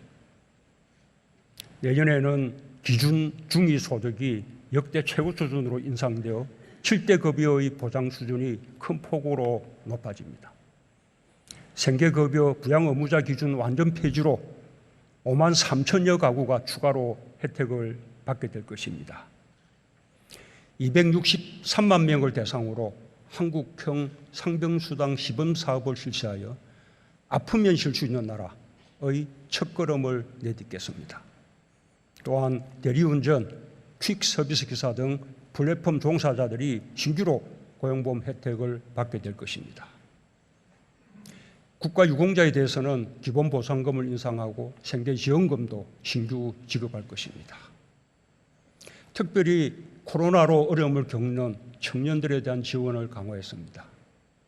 일자리, 자산 형성, 주거, 교육 등 전방위적으로 지원하겠습니다. 청년 일자리 지원 예산을 확대하고 청년 내일 저축 계좌, 청년 희망 적금 등을 신설하여 청년의 자산 형성을 도울 것입니다. 주거 부담 경감을 위해 저소득 청년들에게 월세 지원 프로그램을 새롭게 도입하고 대학 국가장학금 지원을 대폭 확대하여 전체적으로는 물론 개인별로도 중산층까지 반값 등록금을 실현하겠습니다.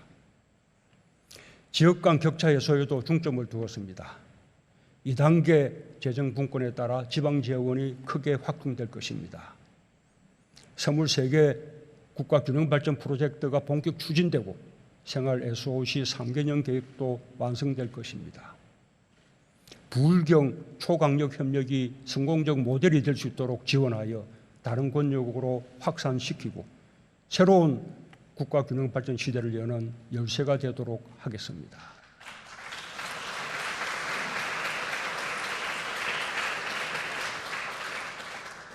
셋째, 미래형 경제구조로 전환하는 데 과감히 투자하겠습니다. 2022년은 탄소 중립 이행의 원년으로 12조 원 수준의 재정을 과감하게 투입할 것입니다. 친환경 차를 올해보다 2배 이상 확대 보급하여 누적 50만 대 보급 목표를 달성하겠습니다. 재생에너지 보급을 더욱 확산하고 도시 숲도 크게 늘려나가겠습니다. 2조 5천억 원 규모의 기후대응기금을 신설하고 온실가스 감축 인지 예산 제도도 시범 도입하겠습니다. 진화된 한국판 뉴딜 2.0을 더욱 힘있게 추진하는 데 33조 7천억 원을 배정했습니다. R&D 예산은 30조 원 규모로 정부 출범 당시보다 50% 이상 확대했습니다. GDP 대비 R&D 투자 세계 1위의 연구개발 강국으로 거듭나게 될 것입니다.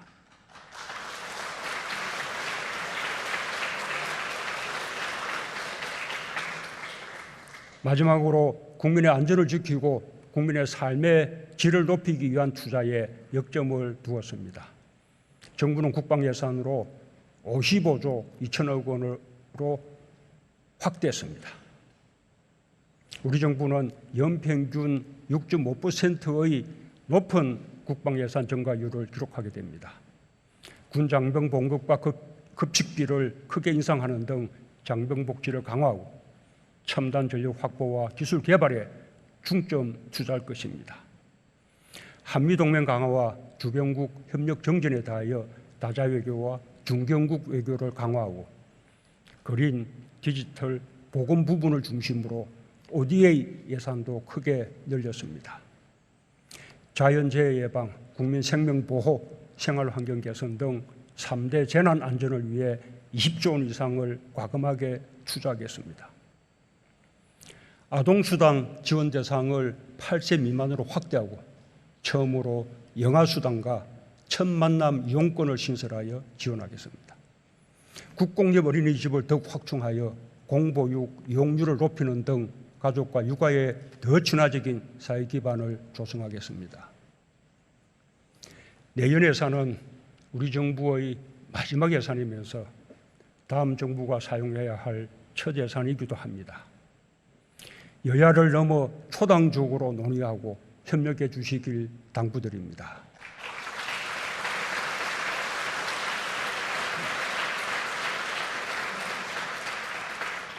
존경하는 국민 여러분, 국회의장과 국회의원 여러분, 우리 정부가 위기를 극복해 나가는데 국회가 많은 힘을 모아주셨습니다. 내년 예산안을 원만히 처리하고 6번의 추경을 신속히 통과시켜 주셨습니다. 역사적으로 매우 의미 있는 민생 법안들도 적잖이 통과되었습니다. 이루 헤아릴 수 없는 많은 입법 성과에 대해 국회의원 여러분 모두에게 깊이 감사의 마음을 전합니다. 국가적으로 어려운 시기에 항상 정부를 믿고 힘을 모아주신 국민 여러분께 늘 감사하고 고마운 마음입니다. 위기 극복 정부로서 마지막까지 최선을 다하는 것으로 보답하겠습니다. 미래를 준비하는 소명 또한 마지막까지 잊지 않겠습니다. 끝까지 초심을 잃지 않고 사명을 다하겠습니다. 감사합니다.